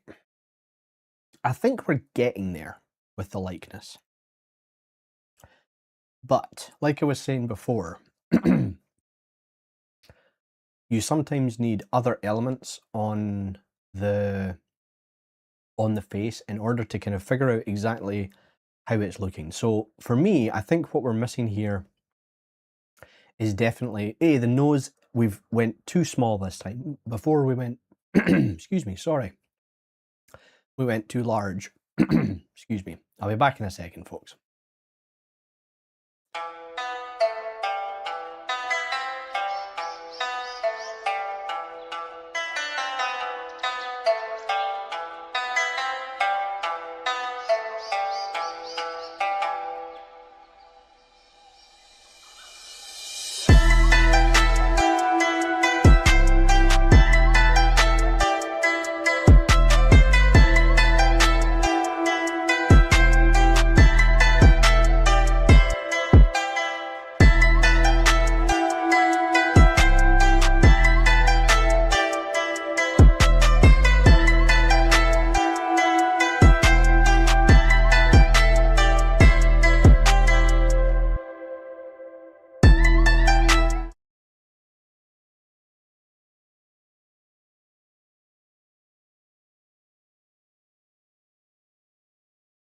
All right, so I bet that wasn't on your bingo card today, folks. You know, somebody dying on the Firestorm stream because he chokes to death on his tea.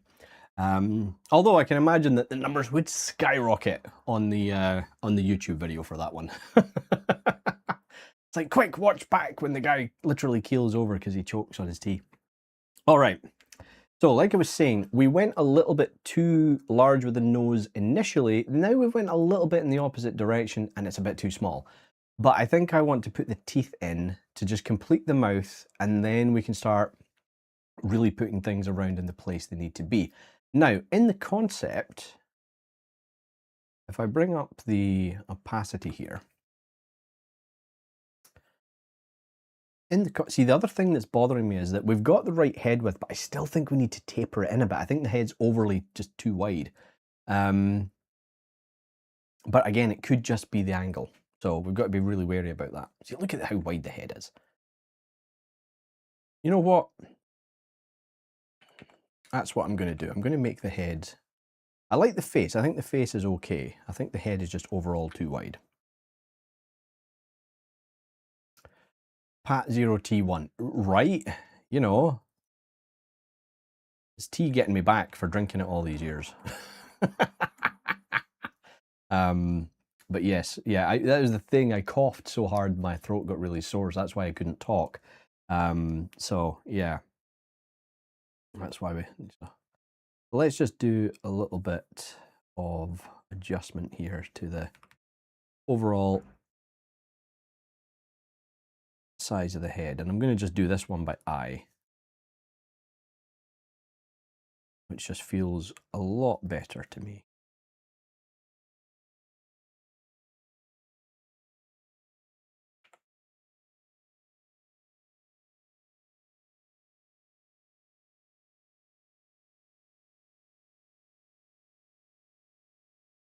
Let's just do a little bit of, let's just trim off some of these. Again, we're going to be adding digital fur. Sorry, digital fur. We're going to add sculpted fur. Oh, that's weird. Eventually. Let's just clean up the base of the head.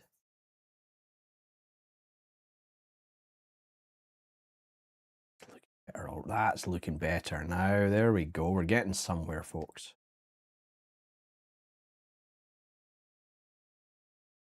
And when you're doing a model for the first time, expect a lot of this as well. I mean, obviously, you know, look out for choking fits where, you know, you somehow forget how to function as a human being and drink normally. But yeah, I mean,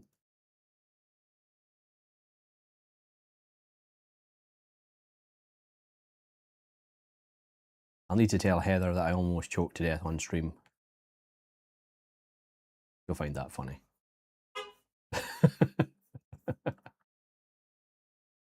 Okay. That actually looks way better now. I'm much happier with that. As a shape, as a head shape. And it's one of the things that I would always suggest. It's why when people say to me, oh, Pat, why don't you just like make the shape directly? And that's fine. That will work for some artists to just do a cleaner approach like that. For me, no, I need to kind of create I need to understand the surface underneath before I can feel I can accurately get the look I want. Hey, Alex, thank you very much for the follow. Thank you. Much appreciated. Now I can start making small little tweaks to the jaw.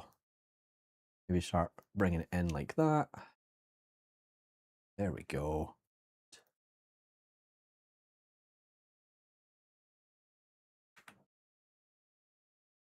So yeah, we might focus on, I should have just focused on the head with this today's stream, and then we'll do the body later.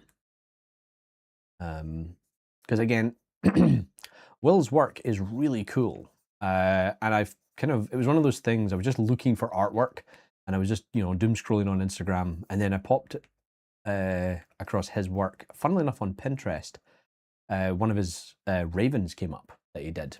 And that obviously led me to his Instagram, and then I saw the raccoon and I thought, it has to be made. We have to do a raccoon.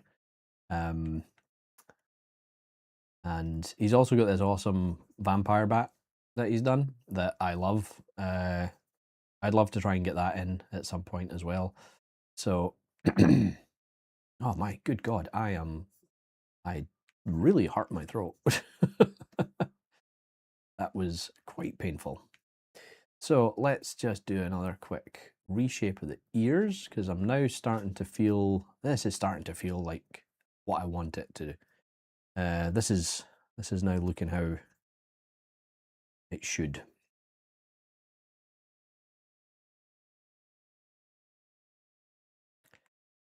Dumbass nose is still not right though. I say, well, the nose isn't a dumbass, I'm a dumbass. I mean, I'm clearly a dumbass, I just choked on my tea.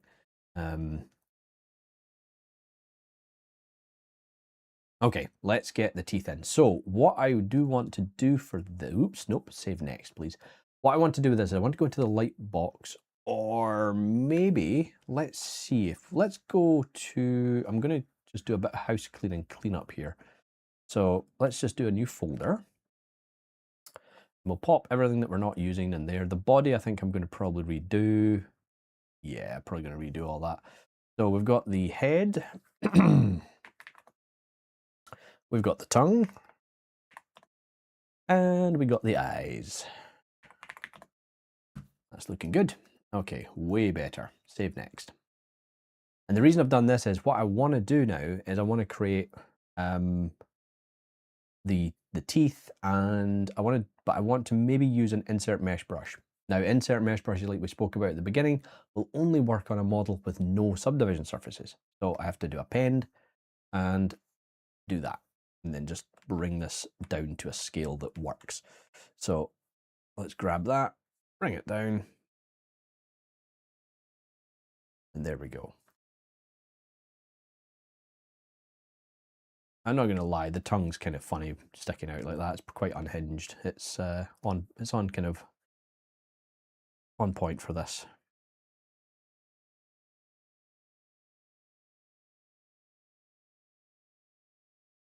And I think as well, the mouth just needs to go back way further. Definitely an issue I've got here. The mouth is not. So let's do a nice big mask and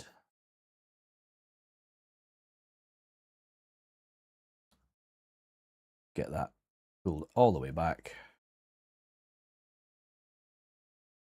Make a nice mouth cavity or mouth bag, mouth sock, whatever you want to call it. I always find that really funny that through the different generations of artists, it's what certain things are called, you know. So for example, I've always called this a mouth bag. You know, mouth interior is perfectly fine, but no, mouth bag. We went with mouth bag. So now I can take the tongue and properly shape it to this shape I need. There we go. And I think as well, I'm going to maybe move this face bit here. I want to change the, let's see if we can get this to work. There we go.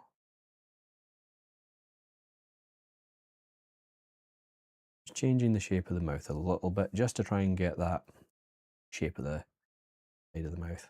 It could be the width as well, so I have to be wary of that. So could maybe just pull this in. That might be enough. No, not the eyes. There we go. Try that again.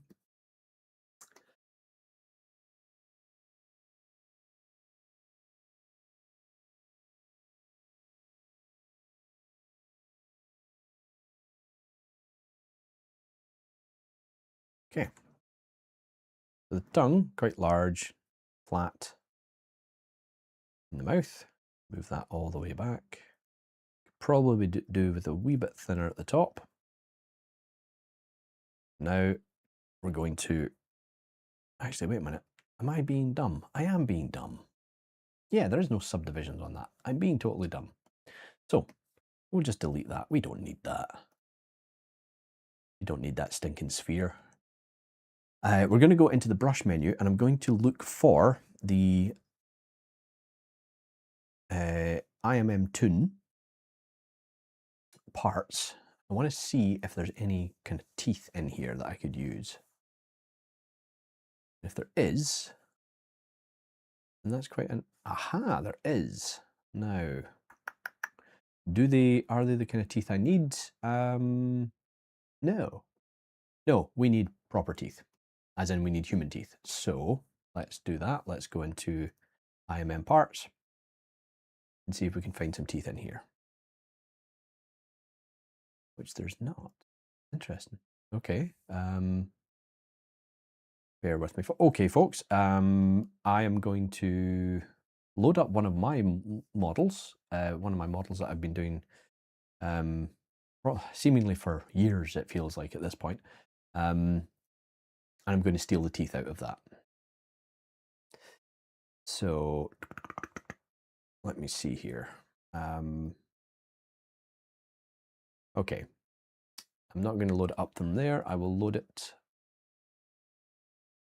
from, I know which one I'll use. Sorry, folks. I'm thinking. I know it's a dangerous thing to do, is to think. So, folks, while we're waiting for this somewhat large model to load up, as always, folks, please do feel free to reach out, ask some questions. We still have some time left. I will go to 3 hours if I have to. Don't you think I won't? I love that, threatening the audience, going, I will stream for more time. I will stream for longer if I have to. Okay, so hopefully she's not watching, but this is actually a friend of mine, Lola. This is her artwork that I have turned into a 3D model, and I've been working on it for way too long at this point, but she has a good set of teeth that I made that I'm going to steal for my raccoon. So I'm going to select the teeth, go over to the raccoon head, go to append, and just snatch those teeth. Now, the teeth might be quite large. They are. So we're going to scale them down and bring them in. Now,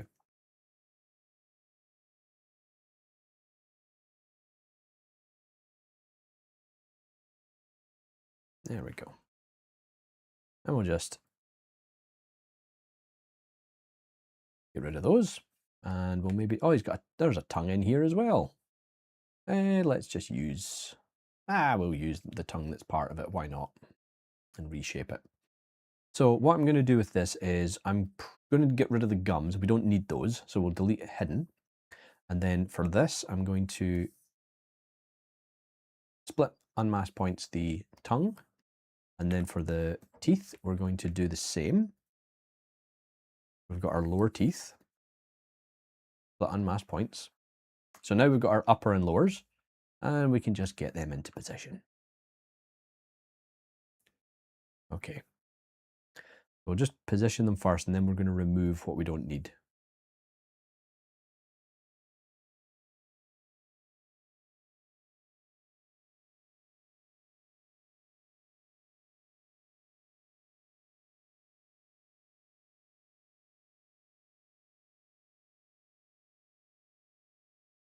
To be honest, we can probably get rid of the lower set because we're just going to duplicate the top ones by the looks of it, and then just do a little bit of moving around.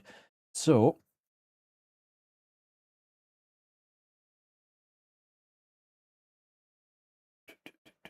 hey Pat, when will be the next portfolio review? I'm not actually sure, to be honest with you, Sud here. It really depends. I mean, I can't remember how many more submissions we've had since the last one. We generally try to let them, we get a few of them and then we try and do one every couple of weeks. So the best thing to do, what I'll do is, I'll speak to Heather after this stream and I'll let her know that obviously people are requesting it, but it's all to do with scheduling and timing, because to try and bring everyone together so that we can do the review, we have other things outside of Firestorm that we're doing, like we're working or such and such. So making sure that we've got the time to do the review is sometimes quite difficult to kind of bring everybody together. So just be aware that's why sometimes we can't be as regular with it. But I can't actually, I think it was a few weeks ago now, the last one, maybe 2 weeks, which would make me think that we will be doing one in July. We've done one in June, so we'll probably be doing one in July, but I will speak to Heather and I'll mention to her that it's been requested again. And the main thing I can say is just keep an eye on the Discord and look out for any updates on that suit here. Okay, I apologize, I can't give you a definite, this is when it'll be, because the honest answer is I just don't know.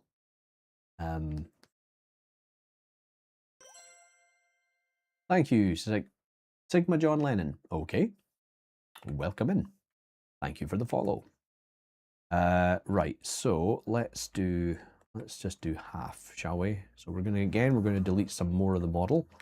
So auto groups, get rid of the bits we don't need. Oh yeah, I keep forgetting about that. Right, so just need to do this and delete.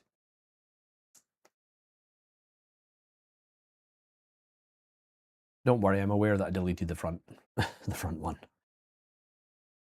Excuse me. Okay. So it looks as though we've got quite a wide part for the front one. And then these ones, so that can be this one here. I'm going to mask that out and going to do something like this.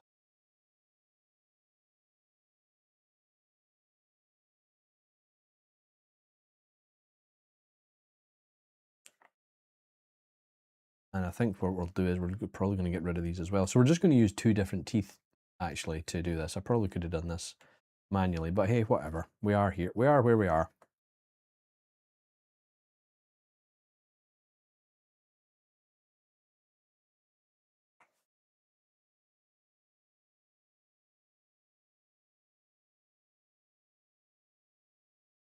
And how many teeth we got there? 1, 2, 3, 4, 5, 6, 7. Okay, that's annoying. So let's just reshape. These look quite short, so we'll just reshape them to that. Bring them back the way, and just reshape the point a little bit. Make it a bit more cartoony.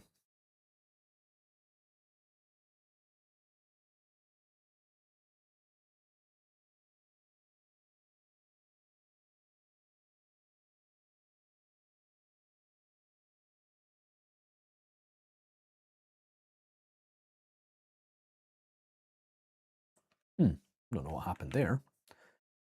Okay. Maybe just inflate the... Oh, way too high. Inflate the tooth a bit.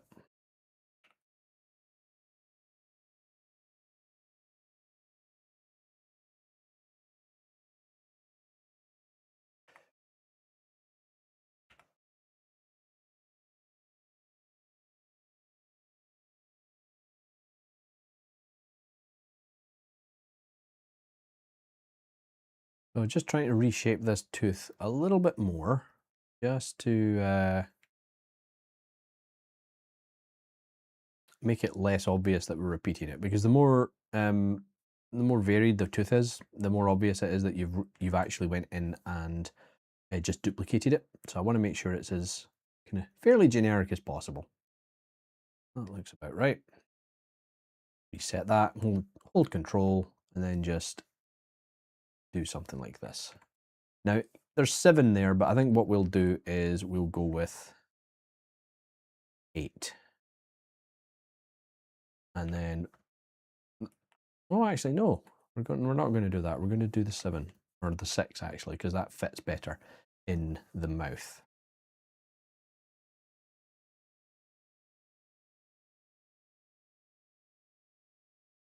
We'll do that. That one's a little bit far up, so we'll just bring that back the way. Go. And again, this is something that you would have to constantly tweak and reshape. You'd be amazed at how quickly you can get. So say in industry, for example, you'd be amazed at how quickly in a studio you can get a working asset that's good to go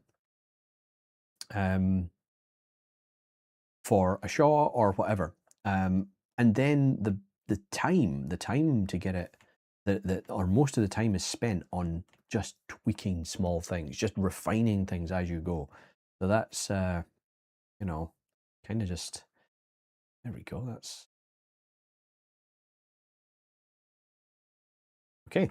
So now I'm going to mirror that and I'll merge it into one subtool. There we go.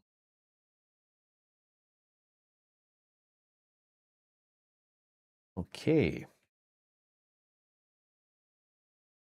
Next, we're going to add the lips, but what I'd like to do with the lips is use I'm going to use a curve brush for that. I'm going to go into Curve Tube Snap, and because I don't have any subdivision surfaces on this, oh wait a minute, let's put the new tongue in. The kit bashed one.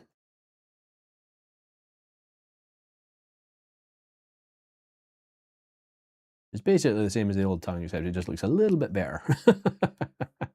Just a little bit better. Okay, so now what I'm going to do is I'm going to take the face and I'm going to take the Curve Tube's snap brush, and you see that as I draw on my surface, I get this really cool like tube effect. I can do that for the lips, and the lips kind of going to go all the way around. You can't see them on the main one because of the fur, but we still want to put it in there. All right. So I'm going to go up to stroke, into lazy mouse. I'm going to turn lazy mouse on, and I'm going to put lazy smooth on. Okay, and what this is going to do is it's going to make my curve smoother, similar to smoothing out in Photoshop or Procreate. Okay, and it's just going to make things a little bit cleaner. I'm going to start in the middle here and just start drawing up like that. Now, sometimes it's going to be too large. Okay, it's going to be too large like that. Okay, so to fix that, you can either make the brush size smaller, or once you've drawn out the curve, you can change the brush size and then simply tap on the curve. And then what I'm going to have to do here is go up to picker, depth. Continuous Z is on, so I don't know why it's not giving me the correct depth here. Sometimes the brush will not behave exactly the way you want it to. Just be wary. It's just something that always to remember, folks, is see when you see software demonstrations, those are a lot of the time those are cherry-picked examples. For example, this just makes no sense why ZBrush is being difficult with me about the depth. That should be snapping. And I have noticed this in ZBrush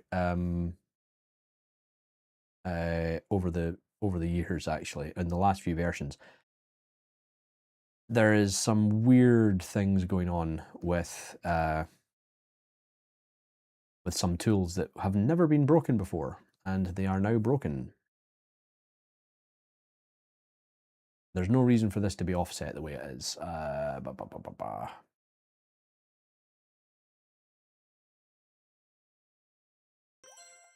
Nerdy Butcher, thank you very much for the follow.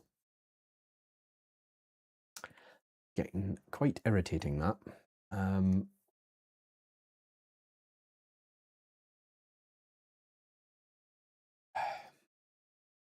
there we go. That's one thing for Max on. There's definitely something on. There's been an issue with the curved tube snap brushes for a while now. So we're going to do this a slightly different way because for some reason it's just not working. So, and again, could be user error. They've maybe changed how something works and I'm not aware of it, but really with a curved tube snap brush, really it should work by default. And if it doesn't, we go up to picker and we make sure we have continuous Z on. and it will, or it should, stick to the surface. It could be a scale thing, actually, now that I think about it.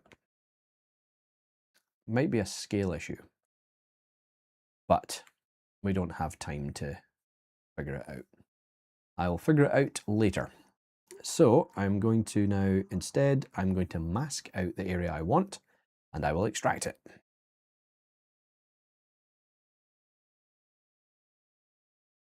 Okay.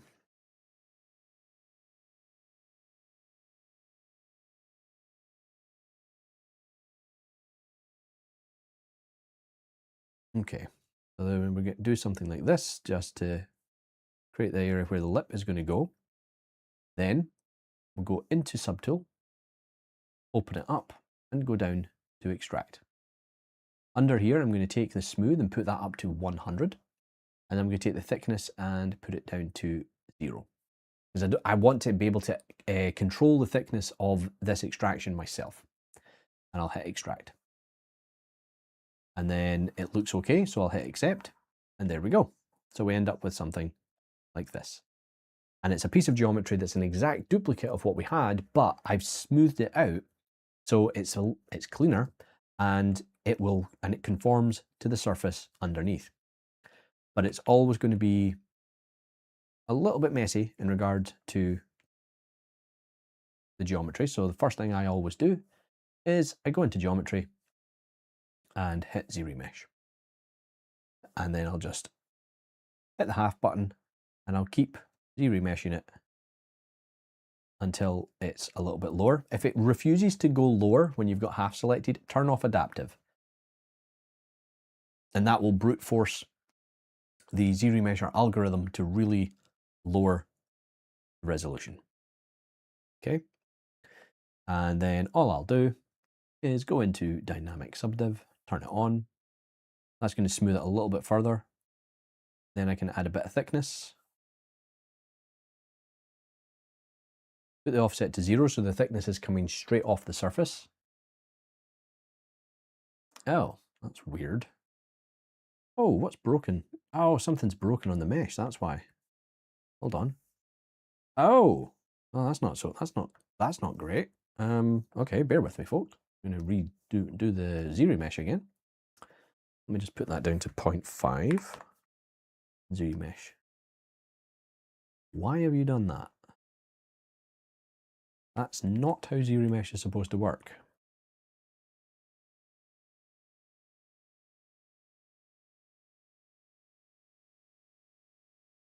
Okay, let's step back a few. All right, it doesn't like it if it's too low for some reason. Okay. All right, that's fine. We'll just leave it as it is, and we'll go back into Dynamic Subdiv, turn it on, and we'll do the same thing. We're going to add a bit of thickness and just lower that offset to -100 so that it's coming up off the surface. It's still giving me some really weird behavior, so I really don't know what's going on with ZBrush right now. The whole point of this was to get a nice clean selection, and if you don't have a clean selection, you can use, ZRemesh. Romina Degoto. Hey Pat, how are you? What do you mean with scale issues? Does it work like Blender, meaning you need to kind of accept if you do a change in the scale? Yeah, so by scale issues, right? When you start something in ZBrush, if you start in ZBrush, you will be in ZBrush's default scale. But if you've scaled or adjusted or tweaked things, sometimes the brushes won't behave as they should. And the way that ZBrush works with its scale, if you bring something in, say from Blender or Maya or something like that, is that it applies a scale factor to it. And that's to ensure that whatever you bring in will work with the brushes, okay? Because the brushes do tend to work best when you work at the correct scale. And then when you export the model back out, it reverses that scale so that it's the size it should be when you're in your original package. So what I mean by scale issues is that I've been playing around with this, I've maybe adjusted it too much, and there's just something wrong with the brush itself. So it's really my way of saying that it's not necessarily something wrong with the tool, it's maybe user error or something that I've done. So I'll have to investigate that and find out what's actually going on. So hopefully that makes sense, Romina, is what I mean by scale when it comes to ZBrush. So I'm going to try this again. I am going to try this again. I'm going to try and see if we can get a cleaner edge. Let's try again. Let's do an extract. Move at 100 and extract. Accept. Let me just take a look at the model itself. It's got quite a clean edge to it. What happens if I do the dynamic subdiv on this?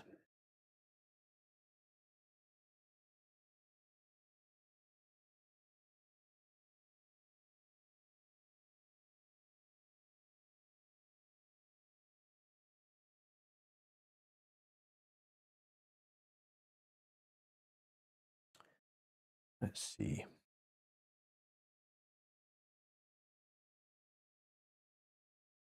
Nope, that is no good. Wow, we are just having problem after problem today in ZBrush. It knows it's a Friday. It knows it's a Friday. So let's take the target polygon again. We're going to leave adaptive and let's just put, I'm going to do detect edges, see if it'll actually help it a bit and see if that fixes the smoothness. It has not. What are you doing, ZBrush? What is going on today? So let's put the target polygon count up and see if that gives us, no, it doesn't. Wow.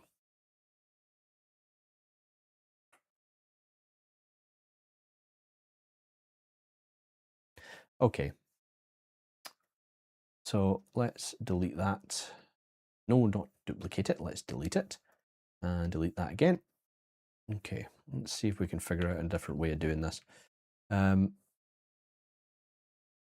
do a subdivision. Oh no, not there.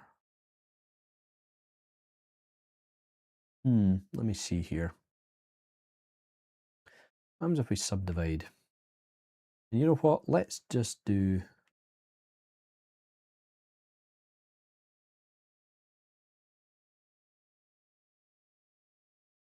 Let's just sculpt it in first.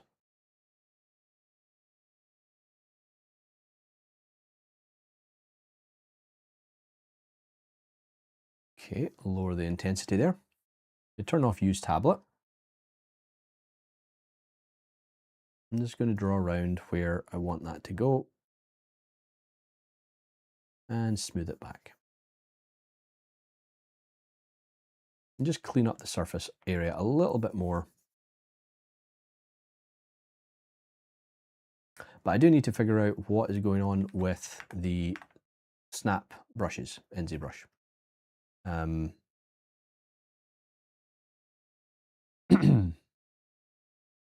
Because they've not been working for me for quite a while, and I've never had that I've never had these issues before with the snap brushes. And it's very frustrating as an artist when tools that have worked for years all of a sudden stop working. And I've said this before, and I would say this too, and if anyone from Maxon asked me, I would say this. What I want to see, I want ZBrush and Maxon to stop releasing brand new features every single time they release ZBrush. I would like to see bug fixes. I want stability over features. And I think that there seems to be this need to release it, they seem to feel the need to release a new feature every time they need the software's updated because it's on a yearly release cycle. And then there's patches. But I would really like to see just a year of bug fixes go into ZBrush instead of new features. I think that would do the world of good. And the reason I say that is, as a user of ZBrush for now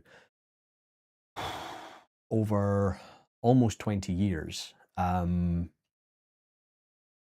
the software's never been as buggy in all the time I've used it.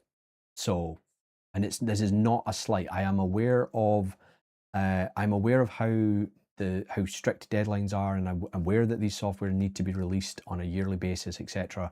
But please, for the sake of the user base, start with bug fixes.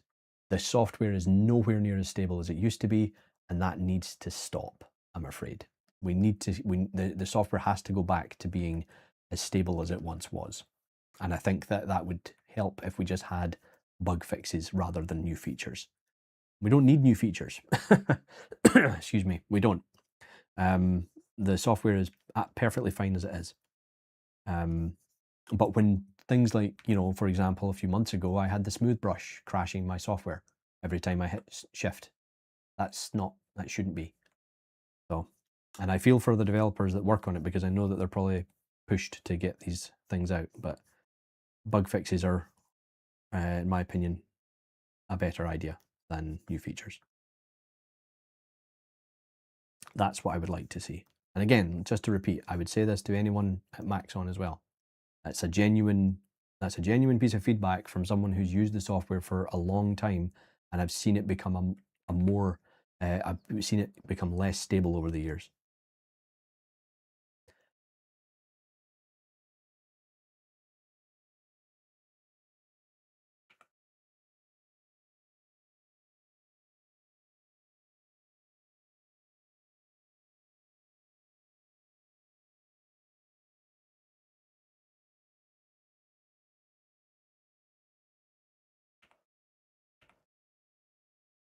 How are we doing for time, folks? Okay, we're at the 2.5 hour mark. I feel like it's maybe time to stop.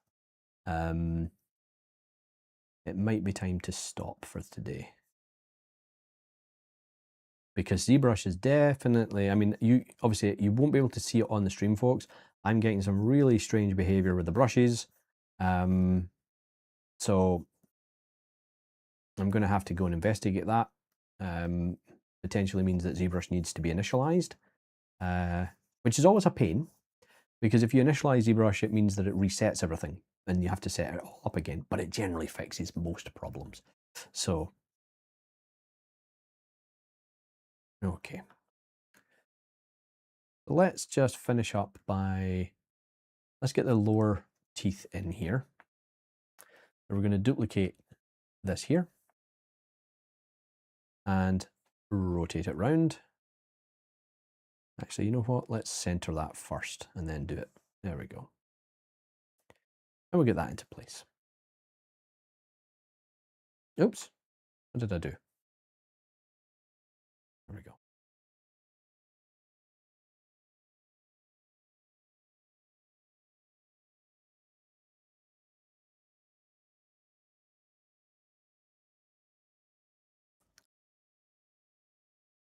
So I'm going to move the teeth forward. And again, I'm just going to keep the teeth more or less the same. I'm going to shorten these teeth at the bottom. And then with let's do a little bit of polygroup magic here.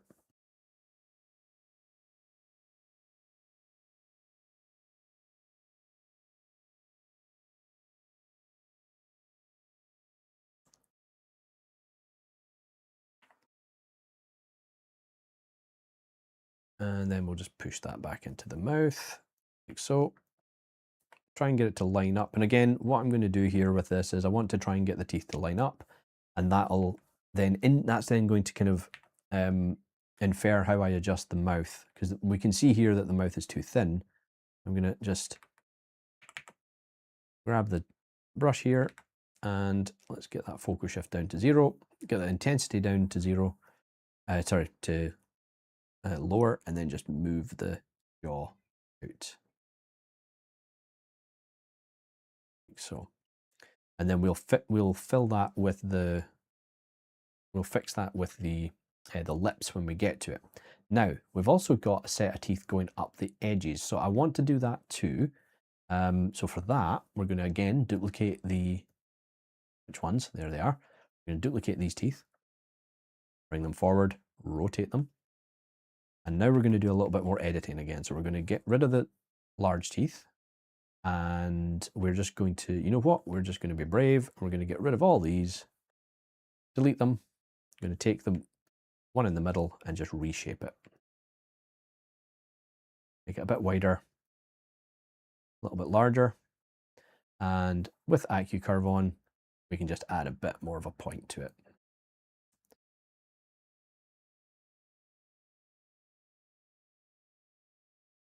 There we go. And again, I can see obviously there's things I need to fix in the teeth, but they're roughly in place, so that's okay.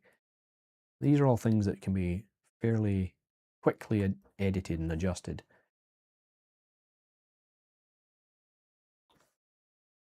So because I'm not going to be streaming for a while, folks, I may do a little bit of work on this one. So just to be fully transparent with you on that, I might do a bit of work on this to get a little bit further ahead, so that we can finish it in 2 rather than in more than 2, like 3. I'd like to try and again keep them to a maximum of 2 sessions for these. But we're getting there. I mean, the head is there. They've got the most important part. And let's now just do a quick mirror. For this, we'll do merge into 1. And then we can take the move brush, turn off AccuCurve, and then we can just start actually playing around with the teeth. Put symmetry on. So folks, if you have any last questions before we finish up for today, please do throw them into the chat. It's as always, folks, it's been wonderful getting to kind of spend some time with you all and you know, take you through how we're producing this little raccoon from Will How, so Pixel Squad over on Instagram. And I'm sorry that we never got a chance to get this finished in one session. But I think it deserves to have a little bit more time spent on it. We can see that the jaw needs to be shut a little bit more, but we can do that. The important bit is I think it looks like the concept. It's not perfect, but I think it looks like the concept fairly well, fairly closely even. So why is that not working? This is what I mean, folks. There's just a lot of things not working today in ZBrush. It could be me, but it could also be the Windows update I had this morning. God, I love a Windows update that breaks everything. Thank you, Microsoft. Thank you for that one. All right. And there's just a last little thing I want to do here. I want to fix there's something that's kind of been bothering me is what's this? I've been watching the whole process and I really like how you create the volumes and the subtle planar changes. It's looking great. Oh, thank you, Enrique. Thank you. Appreciate that. Appreciate that. So this is where I start to kind of make very subtle changes to the forms and just plane them down and then smooth them back. And again, it's like I've said many times, folks, you'd be amazed at how much a tiny little change to the surface form will take your character or whatever you're referring from. It'll make it look from going, oh, it looks kind of like it, to now it looks really like it. And it just depends. So I'm going to take the inflate brush here and just inflate that a little bit. Add a bit more oomph to the front. And then really indicate that center line. All right.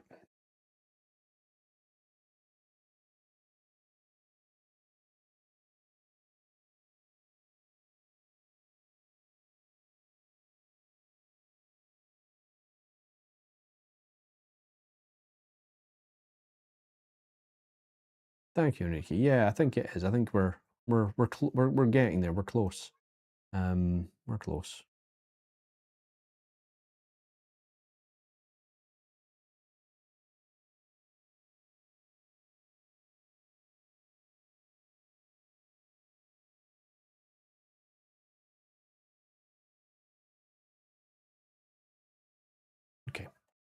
Save next. All right, folks. Well, I think it is time for us to finish up there.